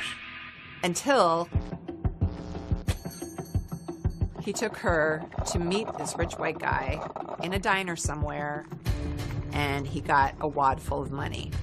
She says he sits down briefly in their booth and gives Tony Harwood the balance owed for the hit on the man's wife. Belinda Trahan tells her boss that soon after this bizarre trip, she broke up with Tony Harwood and moved to Texas. But now, 11 years later, she says that he mysteriously reached out to her again, asking her to meet him at a nearby truck stop. She's afraid that he may commit harm to her. And it's this new tip from Belinda Trahan that sends Georgia authorities to the Lone Star State, turning up the heat on an otherwise cold case. Georgia Bureau of Investigator Agent John Lang takes a detective from the Atlanta Police Department and goes down to Texas to talk to Belinda. She was with Tony when they met this mysterious man at this diner that they were meeting at. We wanted to show her a lineup of pictures in hopes that she could pick Sullivan out of it. And she takes her pink fingernail and taps right on Jim Sullivan's face and says, "This is the man." My plan of attack was to get some recordings with her and Tony. So we got her to get in touch with Tony again. She's talking to him and trying to coax information out of him, knowing John Lang is listening on her end. And Tony gives enough information that places him at the scene at the time. We had the phone calls with Tony. She picked Jim Sullivan out of the lineup, but there was still more investigation to do. We really didn't know who Tony Harwood was. John Lang knows that Tony worked at North American Van Lines. So he calls up North American Van Lines and he says, "Hey, you don't happen to have your records from 11 years ago?" And the guy says, "Yeah, there's some boxes full of files up in a musty attic. You're more than welcome to go poke around." We went up into a hot attic and opened the first box that I went through. And about the third document I looked at was Jim Sullivan. His address was on it, Palm Beach, Florida. His signature was on it, and Tony Harwood's signature was on it. He finds a bill of lading showing that Tony Harwood moved furniture for Jim Sullivan 2 months before the murder. And it's the paper trail he needs. It's like the jackpot. Astounding. I don't know any other way to explain it. I mean, open this box and like the third record I look at, here it is. I mean, it just like it was meant to be. On a Sunday morning in April of 1998, John Lang and local authorities go knock on Tony's door in Albemarle, North Carolina. Tony answers the door. And he said, "You know, I've been waiting on you boys for a long time." They take Tony to the Albemarle police station. Lang interviews Tony for 3 hours in this tiny room. But at the end of the day, Tony admits to taking money from Jim, $25,000, to take care of Lita. He also tells the detectives that he wasn't the one to pull the trigger, but that he was there the day of the murder. He went through the whole case. And throughout the interview, he incriminated himself even more. I mean, admitted that he was there. He knew what happened. So he was arrested for murder of Lita Sullivan, and we took him back to Atlanta that day.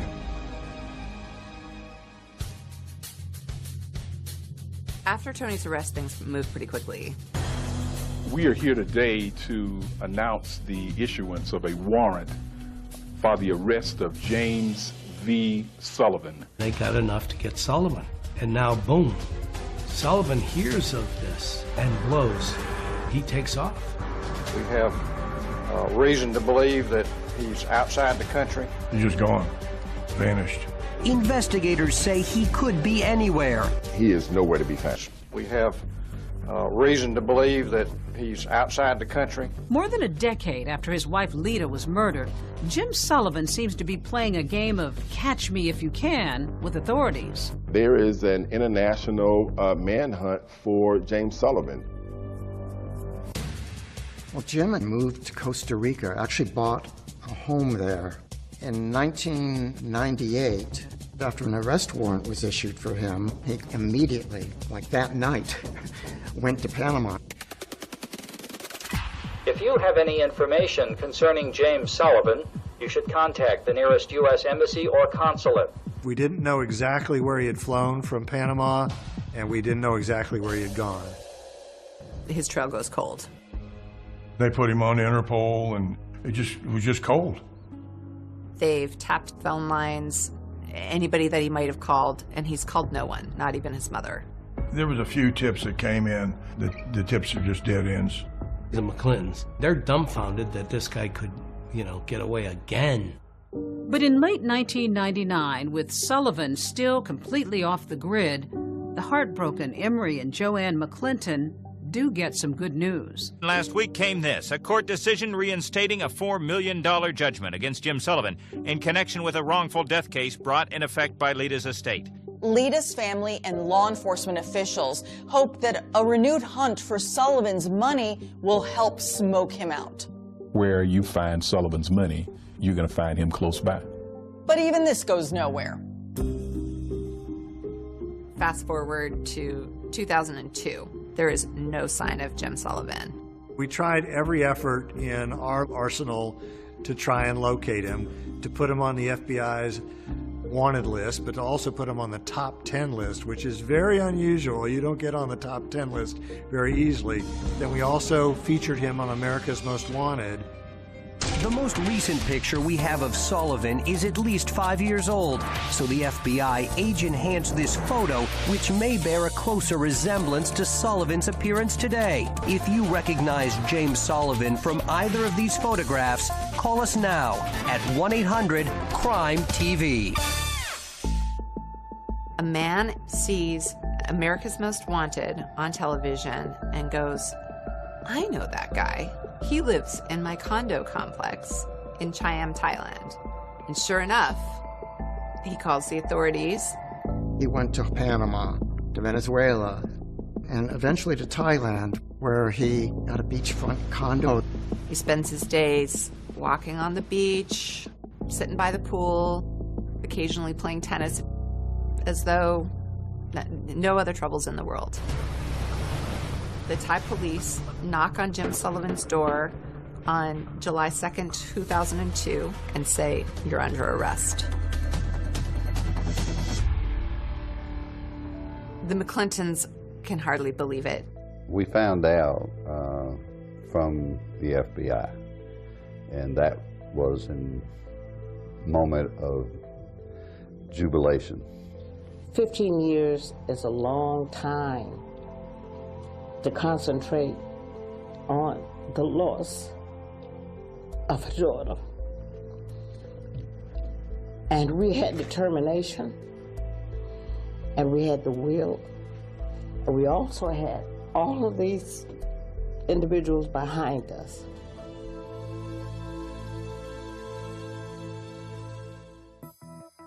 Almost as soon as Jim Sullivan is arrested for murder, Tony Harwood, who has continued to deny being the trigger man, agrees to a plea deal. Tony kind of sees the writing on the wall. Harwood just decided that he would plead guilty, the negotiated plea for manslaughter, and that, in turn, that he would testify against Jim Sullivan.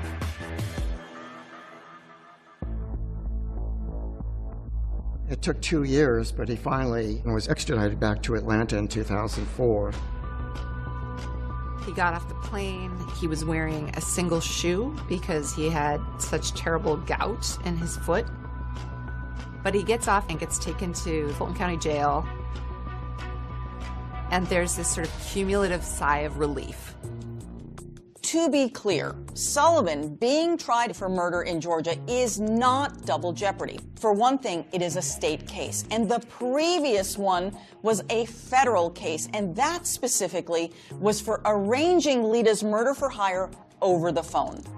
The elected district attorney appoints me, along with a couple of other lawyers, to prosecute the case. This was a huge puzzle of a case. Right. How did your puzzle-solving skills come into play? There's no cutting corners, and you spread the pieces out, and then you figure out what fits and what doesn't fit. And that's kind of what the prosecution of James Sullivan was like. It was putting together all these different pieces so that we could make sure that the prosecution of the case was done accurately and with integrity. What concerned you going into this trial? He was rich. He was a white male. He had escaped the federal authorities before, and he had two of the best criminal defense attorneys representing him. They are sharp, and if they can find a way out, they're going to find a way out. There will not be one shred of physical evidence that links Jim Sullivan to this crime. Jim has eluded justice so many times that there's a real palpable fear that he's going to get away with it, that he's going to elude justice. Sullivan is finally on trial here in Fulton County for the murder of his wife, Lita. For her heartbroken parents, this day couldn't come soon enough. The pain, believe it or not, it increases. It does not decrease. The shock decreases. The depression decreases. But the pain continues. It was an A-team of prosecutors, great courtroom performers. Clint Rucker was the lead prosecutor, and Anna Green, Kelly Hill, Sheila Ross. And the evidence will show that the person who sent that hitman to Lita's door is the only person in the world who profited from her death. It is the only person in the world who met Tony Harwood and paid him off for killing her, and is the only person in the world who fled halfway around the world to avoid facing you. Jury was 9 women and 3 men. The jury is also racially mixed. Jim Sullivan had Ed Garland and Don Samuel. Again, the people who won that big courtroom victory against the feds. What the state relies on is two types of evidence. Circumstantial evidence, and then the testimony of con men. The state initially started out the nature of the crime and what happened that morning. I heard two sounds. They sounded to me like steel hitting steel. I just didn't want to believe that it was a gun. And so I hesitated for a second, and then I really knew that it was a gun. She was able to squeeze my hand each time I spoke with her, like she understood what I was saying. And for many, many years after this, I thought that's all it was. And then one day I realized that she was comforting me more than I was comforting her. That was the sort of lady I felt she was. They had the phone calls that the FBI had found. There was a call from this room to Mr. Sullivan's home at 7:44 in the morning. But all this testimony notwithstanding, it's Belinda Trahan and Tony Harwood who everybody wants to hear from. Belinda Trahan was the most important witness in the case. He told me that some white guy who wanted to take out his black wife. I didn't believe it. Why not? I've been with him for 3 years, over 3 years. I mean, I figured he met someone because we were on the outs. Most chilling about Belinda's testimony is that she confirms that there was at least one failed attempt on Lita's life. She testifies that when Tony had gone to Lita's house on January 13th, that she didn't come to the door. They drove back to North Carolina and told Belinda that, you know, it didn't work. But Belinda testifies that hearing that from her boyfriend left her incredulous. I said, just don't even lie to me. I said, because anyone knows that if you wanted to get a woman to answer the door, all you would have to do is take flowers to the door.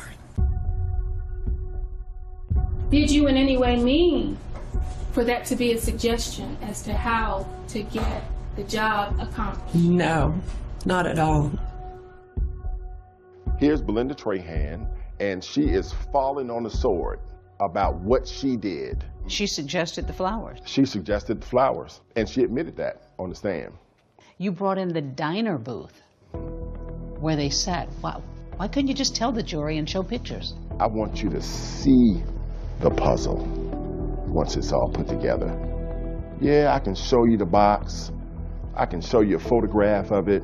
But when I put it together and I show it to you, you'll never forget it. Pushed the paper across the table like this, and then Tony put his hand on it and took it from there. And there was a particular moment when she is asked to stand up in court and identifies the person she witnessed give Tony Harwood an envelope full of money. Please, point him out. It's right there. He can't even make eye contact. Your Honor, may the record reflect the witness has identified the defendant, James Sullivan. But if prosecutors feel like Belinda Trahan's testimony is helping their case, they have to know that it's just as big a risk to put Tony Harwood on the stand. Can you show the jurors the body language Mr. Sullivan used and the tone of voice, if it's possible, that he used when he was explaining to you that his wife, Lita, was a problem? You know, I've got this wife of mine up in Atlanta, and she is just trying to take everything I've got. And I don't know what to do about it. I need someone to take care of my problem. Do you know anybody who can possibly take care of my problem for me? Because I need some help here. We could prove Tony Harwood and James Sullivan actually met each other. So I spent the first part of Tony Harwood's examination confirming his signature on the hotel receipt. And the signature, Johnny Fur. The fact that he actually went to the flower shop. Who actually went inside the flower shop to purchase the flowers? I did. They had Tony Harwood saying that he was the one who made the collect call to Jim Sullivan's house. What did you say to him? I said, Merry Christmas. And he said, I understand. And that was it. What were you trying to convey to Mr. Sullivan by giving him that signal, those code words? That his problem was taken care of. The defense had their chance to cross-examine Harwood. Not a single question. The two key witnesses were, of course, Belinda Trahan and Tony Harwood. And so, in closing arguments, the defense assailed their credibility. You should reject everything that came out of his mouth. Harwood says envelope in the bathroom. She says an envelope at this booth over here. Garland presents to the jury a letter-sized envelope stuffed with bills. Harwood had said it was all cash in $20 bills. See, oops, some of it fell out, and some more. It won't fit in an envelope. The whole story just doesn't make sense. In your closing arguments, you actually brought in a doorbell. Why? What was the point? I wanted the jurors to have that sense of what Lita Sullivan experienced right before her murder. An ordinary moment. In an ordinary moment. The second reason why I did it is because James Sullivan liked to read books. And one of his favorite authors wrote a book called For Whom the Bell Tolls. I'm going to ask you through your verdict of guilty to each and every count to tell James Vincent Sullivan for whom the bell tolls. Tell him that it tolls for thee. For you. For you.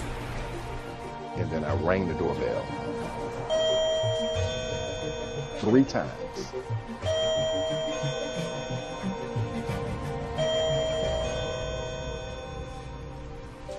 As the jury goes out to deliberate, I think there's a real fear. Are they going to do it this time, or is it going to be like every other time? I do not see this as a slam dunk for the state. There's this anxiety. You're worried, but you're hopeful. I don't care who you talk to that does this kind of work as a litigator. They will tell you, oh, I can look at the jurors and I probably can tell you what they're going to do. No, you don't. We do have breaking news at this hour. The jury having reached a verdict in the trial of Jem Sullivan. The jury came back within a few hours on the same day. It was so silent, and the tension was just palpable. There's this anxiety. You don't know what it's going to be. You don't know how it's going to turn out. And you're worried, but you're hopeful. It's hard not to think of Lita's family, her parents especially, after so many fits and starts to win justice for their firstborn child. It comes down to this moment. The judge says, "Ma'am, would you publish the verdict?" And then from that moment until they get finished, nobody is breathing. Count 1, malice murder. We, the jury, find the defendant, James Vincent Sullivan, guilty of malice murder. I got a chance to hug Emory McClinton. I had never been hugged so tight before.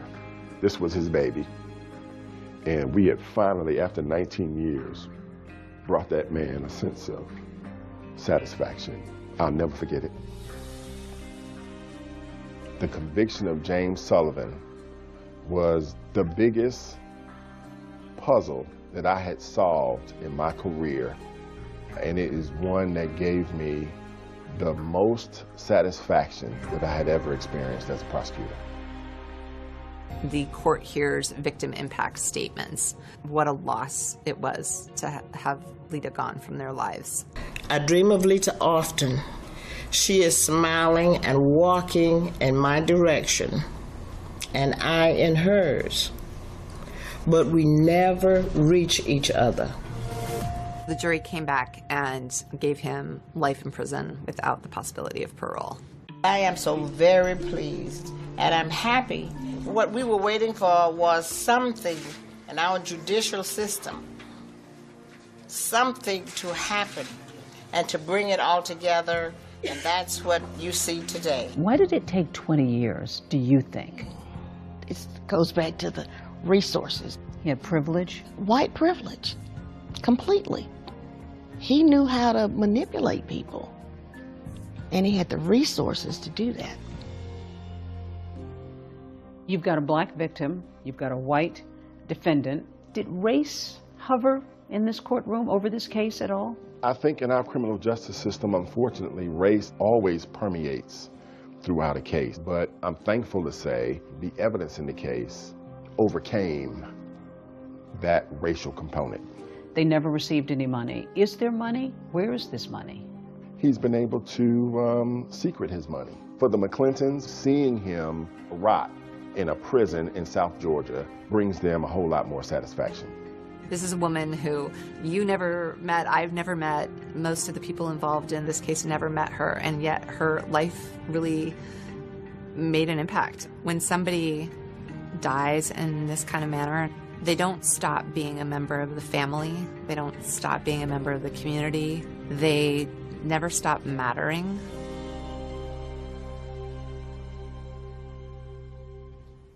David. Police have launched a murder investigation this afternoon after the body of a popular local DJ was discovered in a secluded country lane. It was obviously a really ferocious attack. 11 slash wounds and 10 stab wounds to different parts of his body. A grieving community hunt for those responsible when a vulnerable adult is viciously killed. You know, most people sort of couldn't believe it. I never thought that anything like that would happen around these parts. My suspicions were that there was something more to this, something related to drugs or some other kind of criminal fallout. He couldn't see the bad in people. That's the problem with Michael. He thinks everybody's like him. Perched on top of the white cliffs of Dover lies the picturesque village of Capel-le-Fern. Capel is a really idyllic, friendly neighbourhood. It's the kind of place where you can leave your door open. It's a really safe place to live. The most exciting thing that happens here is the chickens escaping. It's just a lovely village. Just countryside, you know, go out with the dogs and people say hello. There's a pub, community centre, a caravan park. It's popular with dog walkers and holiday makers walking across the White Cliffs. Everyone knows each other, more elderly people than young. There's not really any crime. 10 minutes along the coast lies Aycliffe, a small hamlet next to the port of Dover, where the Kerr family, along with 30-year-old aspiring DJ Michael, call home. Michael was butter wouldn't melt in his mouth sort of person. He would be very jovial, very jokey. I always knew him growing up. We all played together. Always a funny little guy. If he'd done anything wrong, if he misbehaved, he just gave you his smile and that was it. Michael always managed to make his family laugh, not least his mother Patricia. He was mischievous, funny, just a normal child. He would be naughty and you'd try and tell him off, but he'd have this cheeky grin. But Michael almost never made it into the world. When Michael was born, his birth was very quick. And then a few hours later, the doctor came round and he said, your baby's a very poorly boy.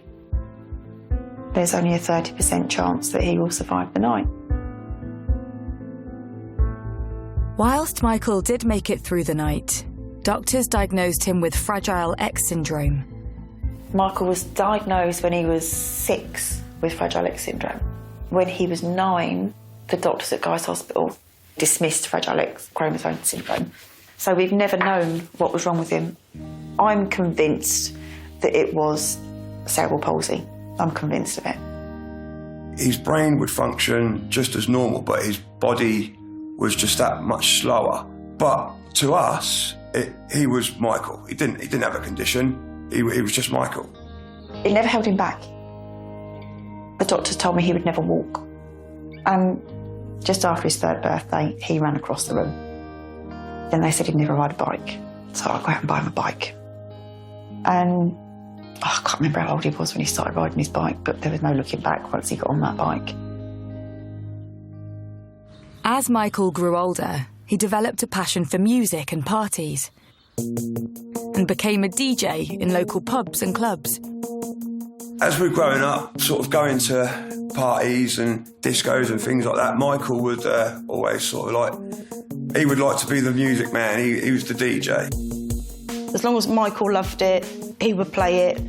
Anything and everything his mixage would be. And it would be like maybe Celine Dion going into Erasure, going into something else. And that's just how he was. But he loved it, and you could see he loved it. And that's what was lovely about Michael. Whilst Michael loved being on the decks, his true passion was being behind the wheel. As he started to get a bit older, he went towards his car. He'd done his driving lessons. Took him quite a while, bless him, but he passed, you know, he'd done it, he passed. And the day he passed, you think he'd won the lottery. Absolutely would think he'd won the lottery.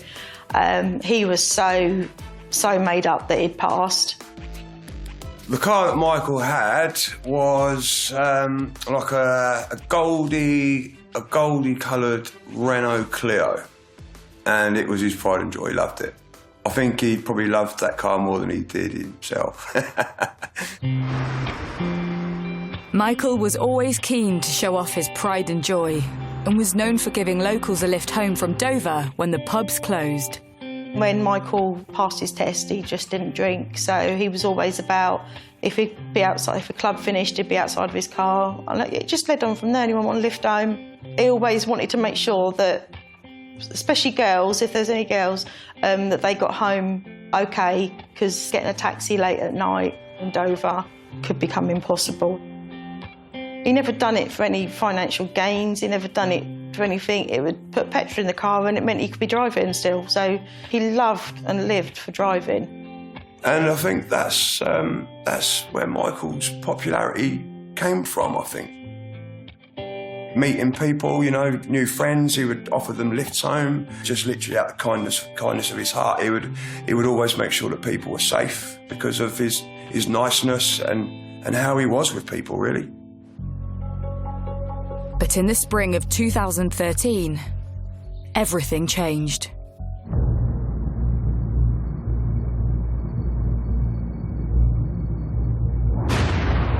Kent police have launched a murder probe after a body was discovered in the village of Capel-le-Fern. Police say the body of a 30-year-old man was discovered on a secluded country lane at around 1 p.m. this afternoon.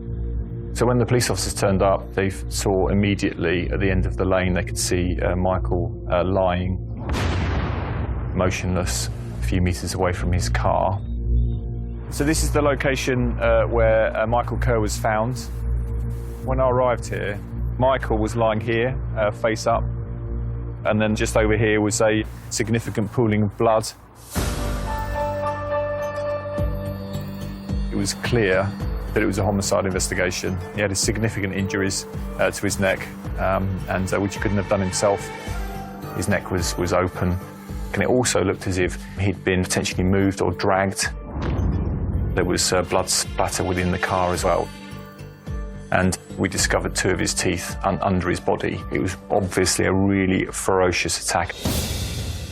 But what had led to this popular DJ being murdered in such a brutal way? Had he picked up the wrong person? Could this have been a robbery that had gone tragically wrong? Or did Michael unwittingly stumble upon people up to no good? My suspicions were that there was something more to this.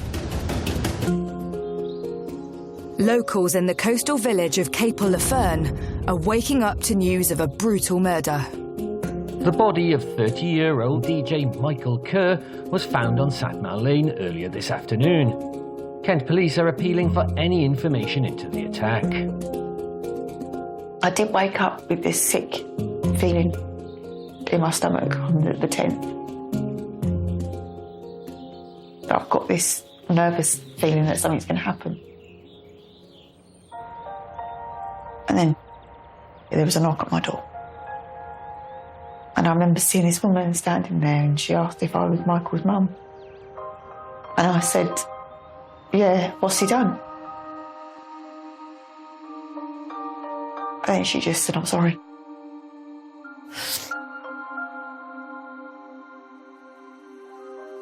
We was actually, as a family, we're down at the little holiday village about half-hour away. And Michael was supposed to come down and join us that day. My phone lit up with hundreds of missed phone calls and messages from my friend, who then informed me that Michael had died. She then went on to tell me that he'd been attacked and believed that he'd been stabbed. Obviously, at first, I didn't want to believe it was Michael. I kept saying to myself, no, it can't be Michael. It can't be. It's not going to be Michael. Why would anybody do this to Michael? He's everybody's friend. Everybody loves Michael. It can't be him. Can't be him. And then as the evening went on, it came out that it was Michael, and yeah, that's how I found out.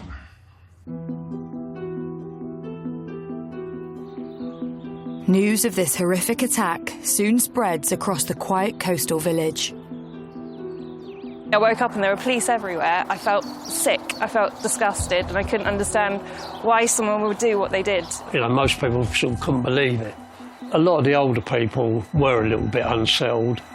You know, anyone that lived near something like that would be. It was a shock to the system. You know, I mean, you don't expect anything like that here. It's such a quiet place. Kent police work immediately to preserve the crime scene. We cordoned off the scene. We had the car that needed to be examined. And then, because of the seriousness of the case, we actually organised for a pathologist to come to the scene and do an assessment of the scene and take samples of the scene. That's really unusual. That very rarely happens, only on the most serious of cases. But actually, he couldn't arrive until the next day. And the weather was awful that night. We had wind and we had rain, and this is on top of the cliffs, so it's really open. We had a tent that was set up, and the officer did a fantastic job protecting him before taking Michael to the mortuary. We went to see him, and he was covered up with this purple tape. And I remember saying to him, "You've got Mummy's favourite colour wrapped round you." And I remember laying over him, and I felt him move. And in that second, I just thought, I was going to be fine. I was going to wake up.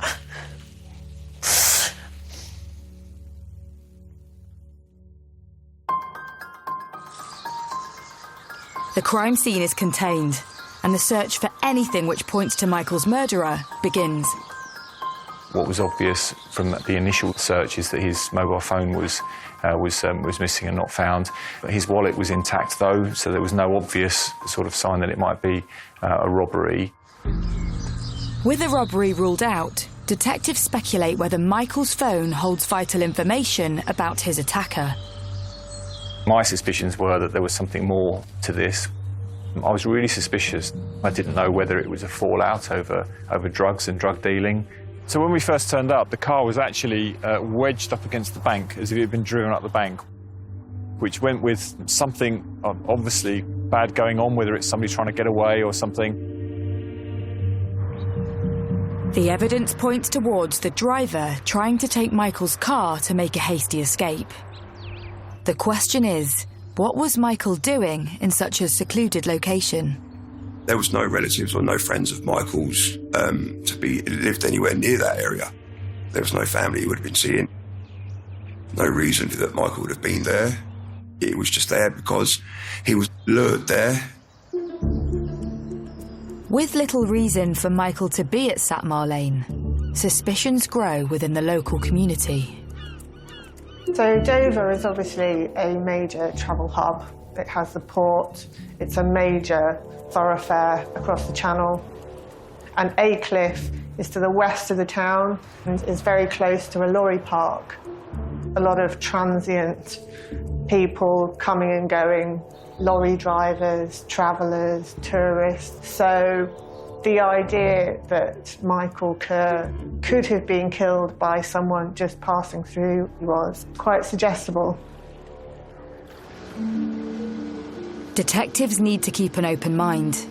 They reach out to the people that knew Michael well to help build a profile of his movements that could lead to the attacker. Michael Kerr is a 30-year-old guy. He's got a learning disability. He was actually well known locally. Quite often he'd be seen driving around with friends, giving people lifts home from nightclubs. He was, a genuinely overtly helpful guy, trusting, potentially too trusting. Yeah, I think he did want to be everybody's mate, and a lot of people took advantage of that. Some people not in necessarily a good way. And if it meant making friends, then he was vulnerable. And he'd give people his money and give them lifts everywhere. Which is what he always done nearly every day since he had the car, to help people out. And he wouldn't not help people out. He couldn't see the bad in people. That's the problem with Michael. He can't see the bad in people. He thinks everybody's like him. With the murder happening at night in such a rural area, the investigation turns to the local community. Could there be witnesses to Michael's death? We went door to door to see whether anyone had heard anything that happened at that time of night, because it's so rural, then maybe they would have heard. And actually there was somebody at a premises about 100 metres away who did say to us that they heard some sort of shouts and screaming, but it sounded more sort of laughing and screaming and people messing around more than anything else, and that was it. With the latest information from family and locals, detectives begin to wonder. Had Michael naively offered a lift to his killer? Was it a friend or a stranger? As the post-mortem begins, it's apparent whoever it was carried out an horrific attack. Mr. Kerr's injuries are almost all sharp force injuries. So we're talking about a bladed article. The most obvious injuries that Mr. Kerr sustained were 21 sharp force injuries, 11 slash wounds where the knife had been drawn across the skin, and 10 stab wounds to different parts of his body where the knife had been stabbed in. He also had a couple of teeth knocked out. There was a distinct lack of defensive injuries on Mr. Kerr. That would suggest that he was overcome very suddenly, overpowered very quickly, and potentially started to lose blood and lose consciousness so quickly that he simply didn't have the opportunity to respond. From the evidence from the pathologist, it's clear that this was a very, very sustained attack. So it wasn't a matter of seconds. This would have taken minutes to carry out. The immediate thing that springs to mind with that number of injuries is it is more than you need to kill somebody. So this is into what some of the psychologists would call overkill. This is not just ending someone's life. This is far in excess of what's necessary to do that. With the cause of death established, the race is on to find the murder weapon before vital evidence that would point towards the killer could be lost. From the scene here, it's a narrow single-track lane that runs for about a mile or so up to the A20. So we had dozens of officers searching, 20 or 30 metres either side, all the way along, which took a number of days. And there's also a pond which we had officers forensically searching throughout. The police and divers and that, they was all over here, going under the water, dredging it. I mean, they was in there days, just trying to find anything. Having combed the hedgerows and surrounding fields, police finally uncover a potential lead. Michael's mobile phone was missing, but we found on the search of the lane, his phone was smashed. It looked like it had been thrown on the floor and stamped on, and then kicked into the hedge. With the phone sent for data analysis, their next priority is to find the murder weapon. We didn't find anything in the ponds, but it's when we got onto the main road, I made the decision to search all of the storm drains. On the main road, there are 200 drains, and we got help from the local authority to suck out the stuff in the drains, and we found 2 knives. With multiple knives discovered, police have to consider the possibility there could be more than one killer. Had Michael been subjected to a group attack? And if so, what was the motive? But as police start to consider that theory, there's a breakthrough. Detectives investigating the murder of local DJ Michael Kerr have made a number of arrests in Dover today. 5 people were taken into custody and detained for questioning in what has become a major investigation. A police officer actually had a telephone call from somebody to say something like, you need to come and speak to them. And then police turned up at the address. 5 people are arrested at the house in Dover. All suspects are believed to be locals in their 20s. All the suspects were known to each other. They were living together in the same house. They were all arrested on suspicion of the murder of Michael Kerr. It would have been a shock to the local community. A lot of questions. Who are they? And are they a danger to other people in the communities? In the small village of Capel-le-Fern on the Kent coast, police are investigating the murder of Michael Kerr and have arrested a group of people all living in the same house. It would have been a shock to the local community. A lot of questions to be answered. Who are they? How could they have done this? What was the reason behind it? And are they a danger to other people in the communities? While the police question the group of suspects, Michael's community rally together to celebrate his life and memory. The whole community, I think, was just in shock as to why anybody would want to hurt Michael.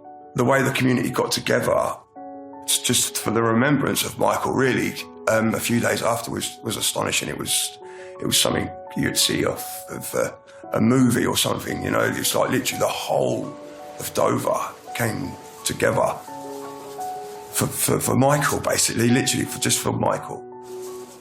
All of a sudden, there's just what felt like thousands of Chinese lanterns went up from the seafront. It was an amazing sight. You know, and I remember standing there. God, all that for my boy. Who knew? Despite the beautiful send-off for Michael, the interrogation of the 5 suspects in connection with his death continues. The guys were well known to the police for varying different things. I was really suspicious that there was something going on. All 5 suspects are questioned by the police. Then there's shocking news. 3 of the 5 suspects are released, but the 2 that remain in custody are women. One of them is 22-year-old Alicia Davis. We're presented with these 2 young ladies who've got no criminal records previously. Alicia Davis was an air cadet. You know, comes from I'll argue a reasonable background. Also in custody is 21-year-old Charlotte Coulson. The pair met each other through the local nightlife scene in Dover and have been living together for nearly 6 months. Charlotte Coulson was very good friends with Alicia Davis, and the pair of them were both very heavy drinkers and were well known in the area. These girls are living a bit of a party lifestyle. They're constantly looking for drink, constantly looking for opportunity to have fun. But what detectives need to know is how the women knew Michael, and were they involved in his death? Charlotte Coulson said that she met Michael a year or so before in the clubbing scene within Dover. He'd be around. He was known as a gentle guy that was probably trying to sort of, find a girlfriend, trying to befriend people. She'd had lifts from him before. She'd had lifts back from nightclubs, but also occasionally to take her to a supermarket, that sort of thing. And it was actually only over recent weeks that Alicia got introduced to him. I've seen Michael a couple of times with them in the car, and occasion a week before I've seen Michael with one of them in the car get out of his car and go into the shop and buy some alcohol. As the police interview both women under caution, there's a revelation when they both admit to meeting Michael twice on the day he died. They gave pretty consistent accounts in interviews. They've then described what has then happened. They both describe that at 8 o'clock in the evening, Michael picks up Alicia Davis and takes her to Satmar Lane in Capel-le-Fern. Here they park up for some time before Michael then drives her back to Dover, buying her alcohol before dropping her home. The women spend the evening drinking, but just after midnight, Michael returns to their house. Michael Kerr picked them up and they went for a drive to Satmar Lane. Michael parks in the same spot he and Alicia Davis were at earlier in the evening. Charlotte was in the back. Michael and Alicia were in the front. What Alicia Davis says next turns the investigation on its head. What Alicia Davis was saying is that she was attacked and raped by Michael. And she then defended herself. She put her hands down the side of the seat and found a knife and went to the only area of flesh that she could see, which is the throat, where she stabbed him. With Davis claiming she attacked to defend herself, Charlotte's account is crucial. She said she was asleep in the back of the car and she woke up to a commotion where Alicia was actually attacking him. According to Coulson, she'd been asleep in the back and couldn't do anything about it, couldn't stop it after it had begun, and was trapped in the back seat and couldn't get out of the car either. Charlotte Coulson then gave a very confused description about how they both got out of the car, and they then moved Michael's body, tried to drive off. So that explains the position of the car. When we found it, she said they stalled it and couldn't get it working, which is why they then decided to walk back to Dover.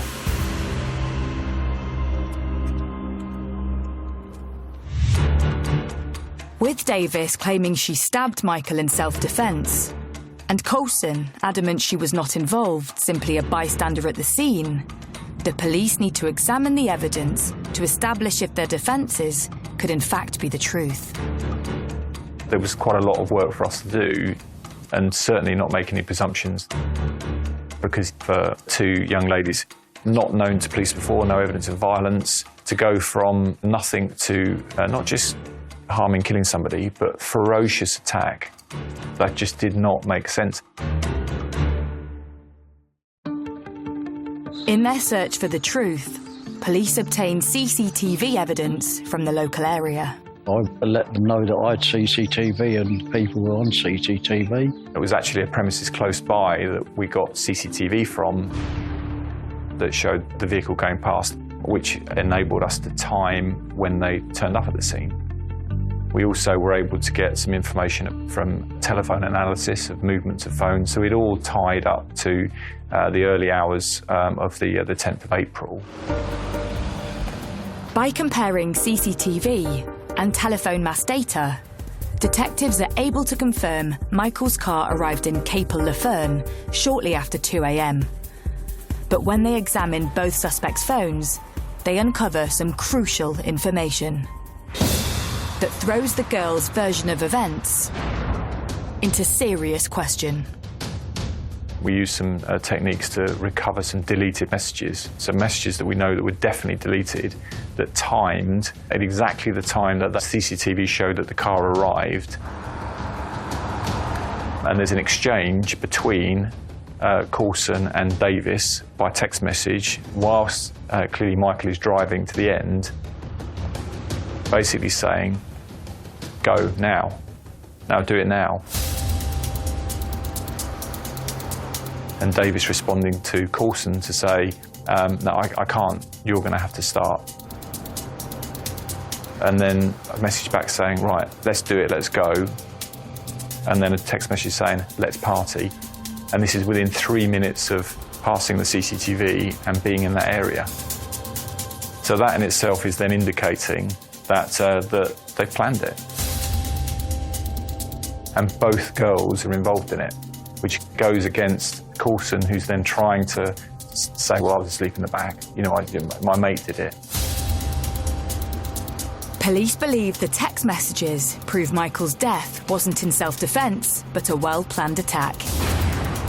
And the two knives discovered on the route the girls would have walked home raises even more doubt.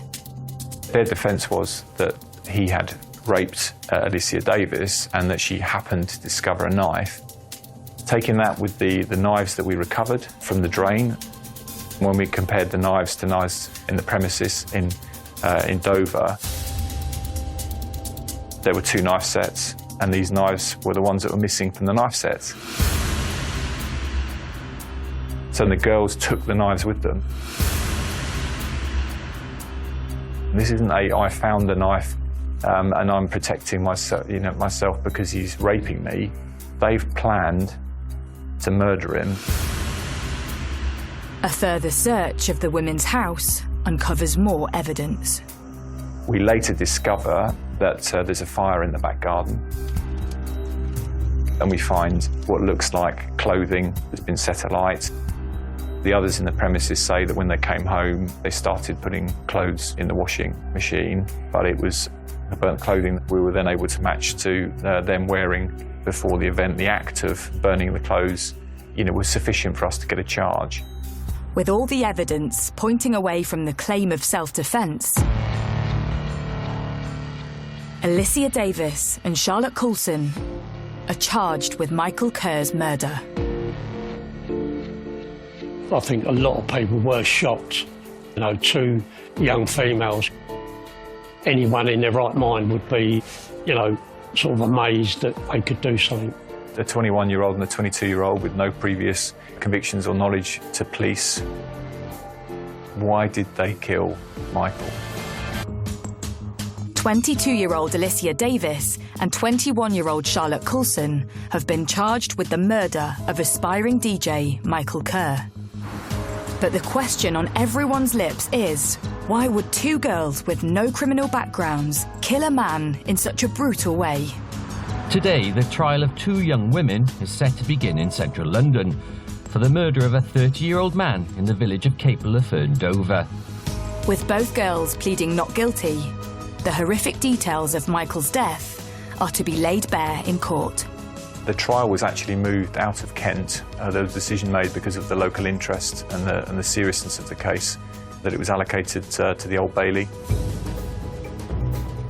In December 2013, the trial into Michael's murder begins in central London, and his family come face to face with his alleged killers.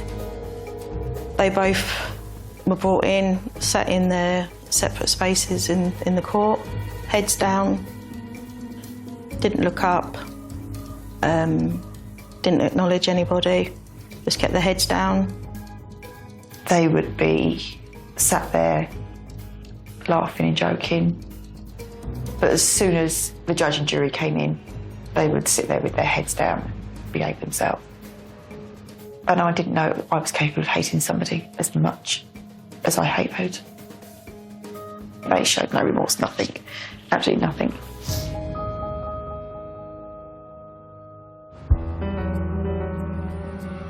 As the trial begins, both Davis and Coulson plead that they acted in self-defence. The accusations they made against Michael just showed how evil they were. They planned this, they done it, they took his life and they tried to get away with it by making up the most horrendous, hideous lie about Michael. I know that he wouldn't have done anything wrong to them. There was allegations made against Michael which were complete and shot down, utter nonsense. So no, I don't know or can think of any reason why they would have wanted to do it.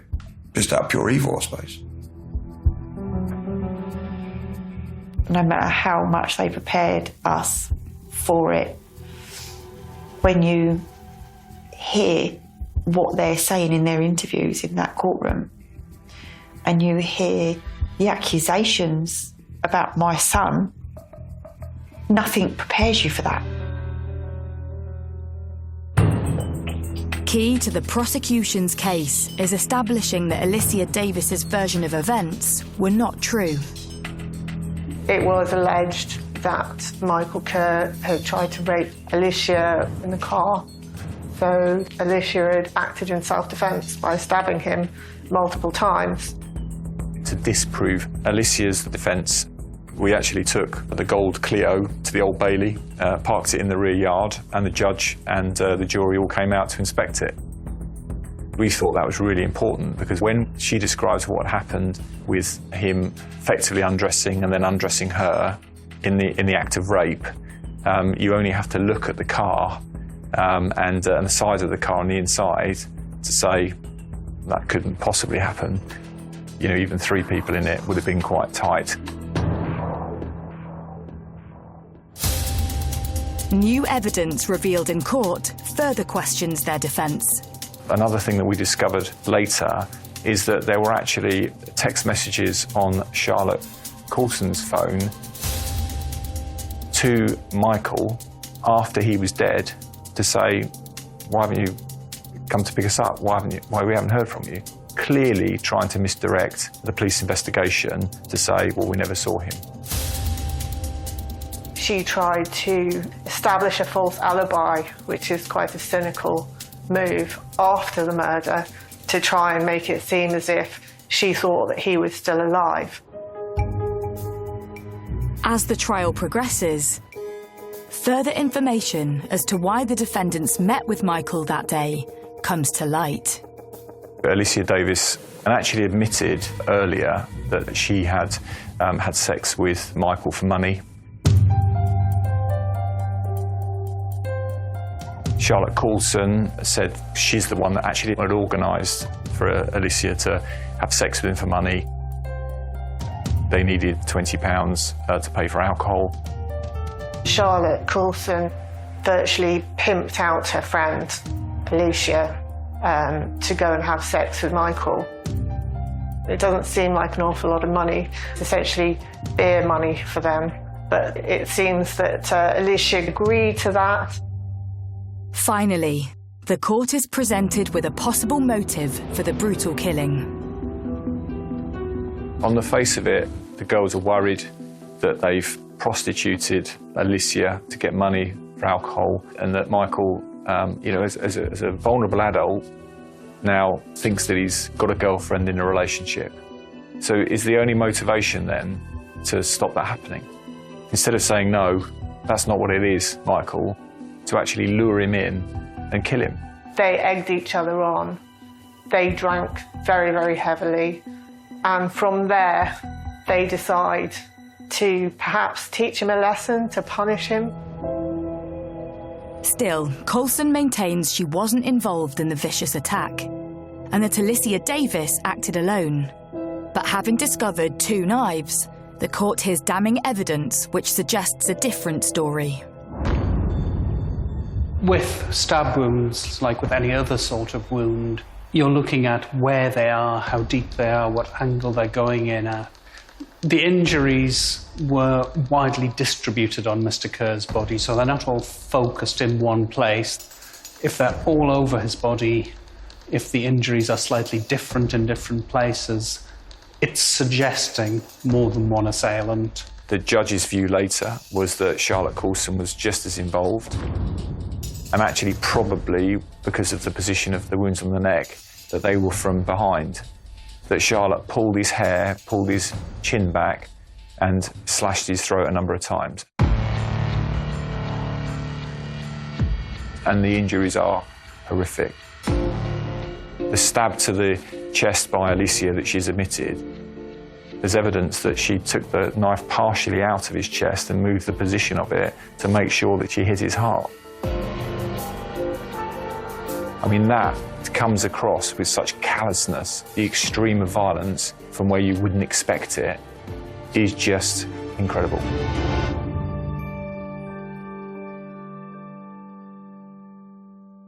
After murdering Michael in cold blood, the court hears how Davis and Coulson went on to enjoy the rest of their night. Police found CCTV evidence from after the murder, which showed they'd gone to McDonald's and bought booze, which perhaps suggested that they'd taken money from Michael after they'd killed him as well. And we know also people witnessed hearing the girls laughing and joking as they returned back to their home. So it just shows the callousness that they regarded what they'd done.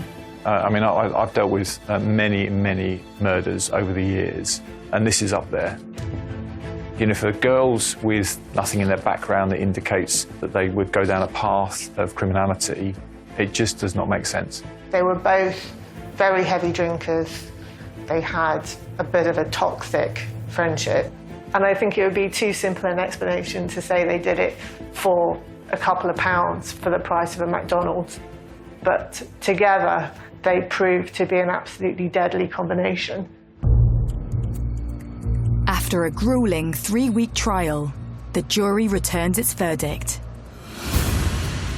Both Alicia Davis and Charlotte Coulson are found guilty of murder.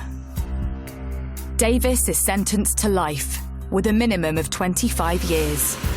Coulson is sentenced to life, and a minimum of 20 years. It is closure in a way. It's closure that Michael's got his justice, but it still will never be enough in my eyes. It will never be enough.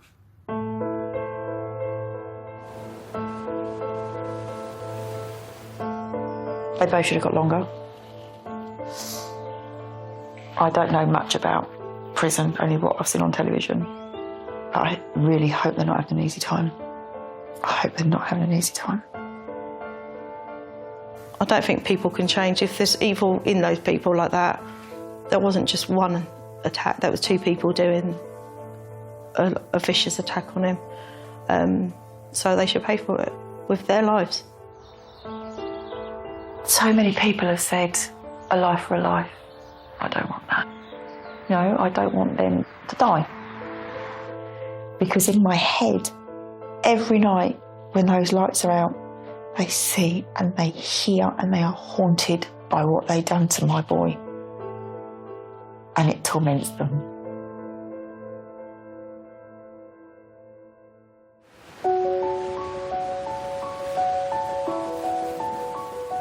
Eight years after Michael's passing, his friends and family are slowly coming to terms with life without him.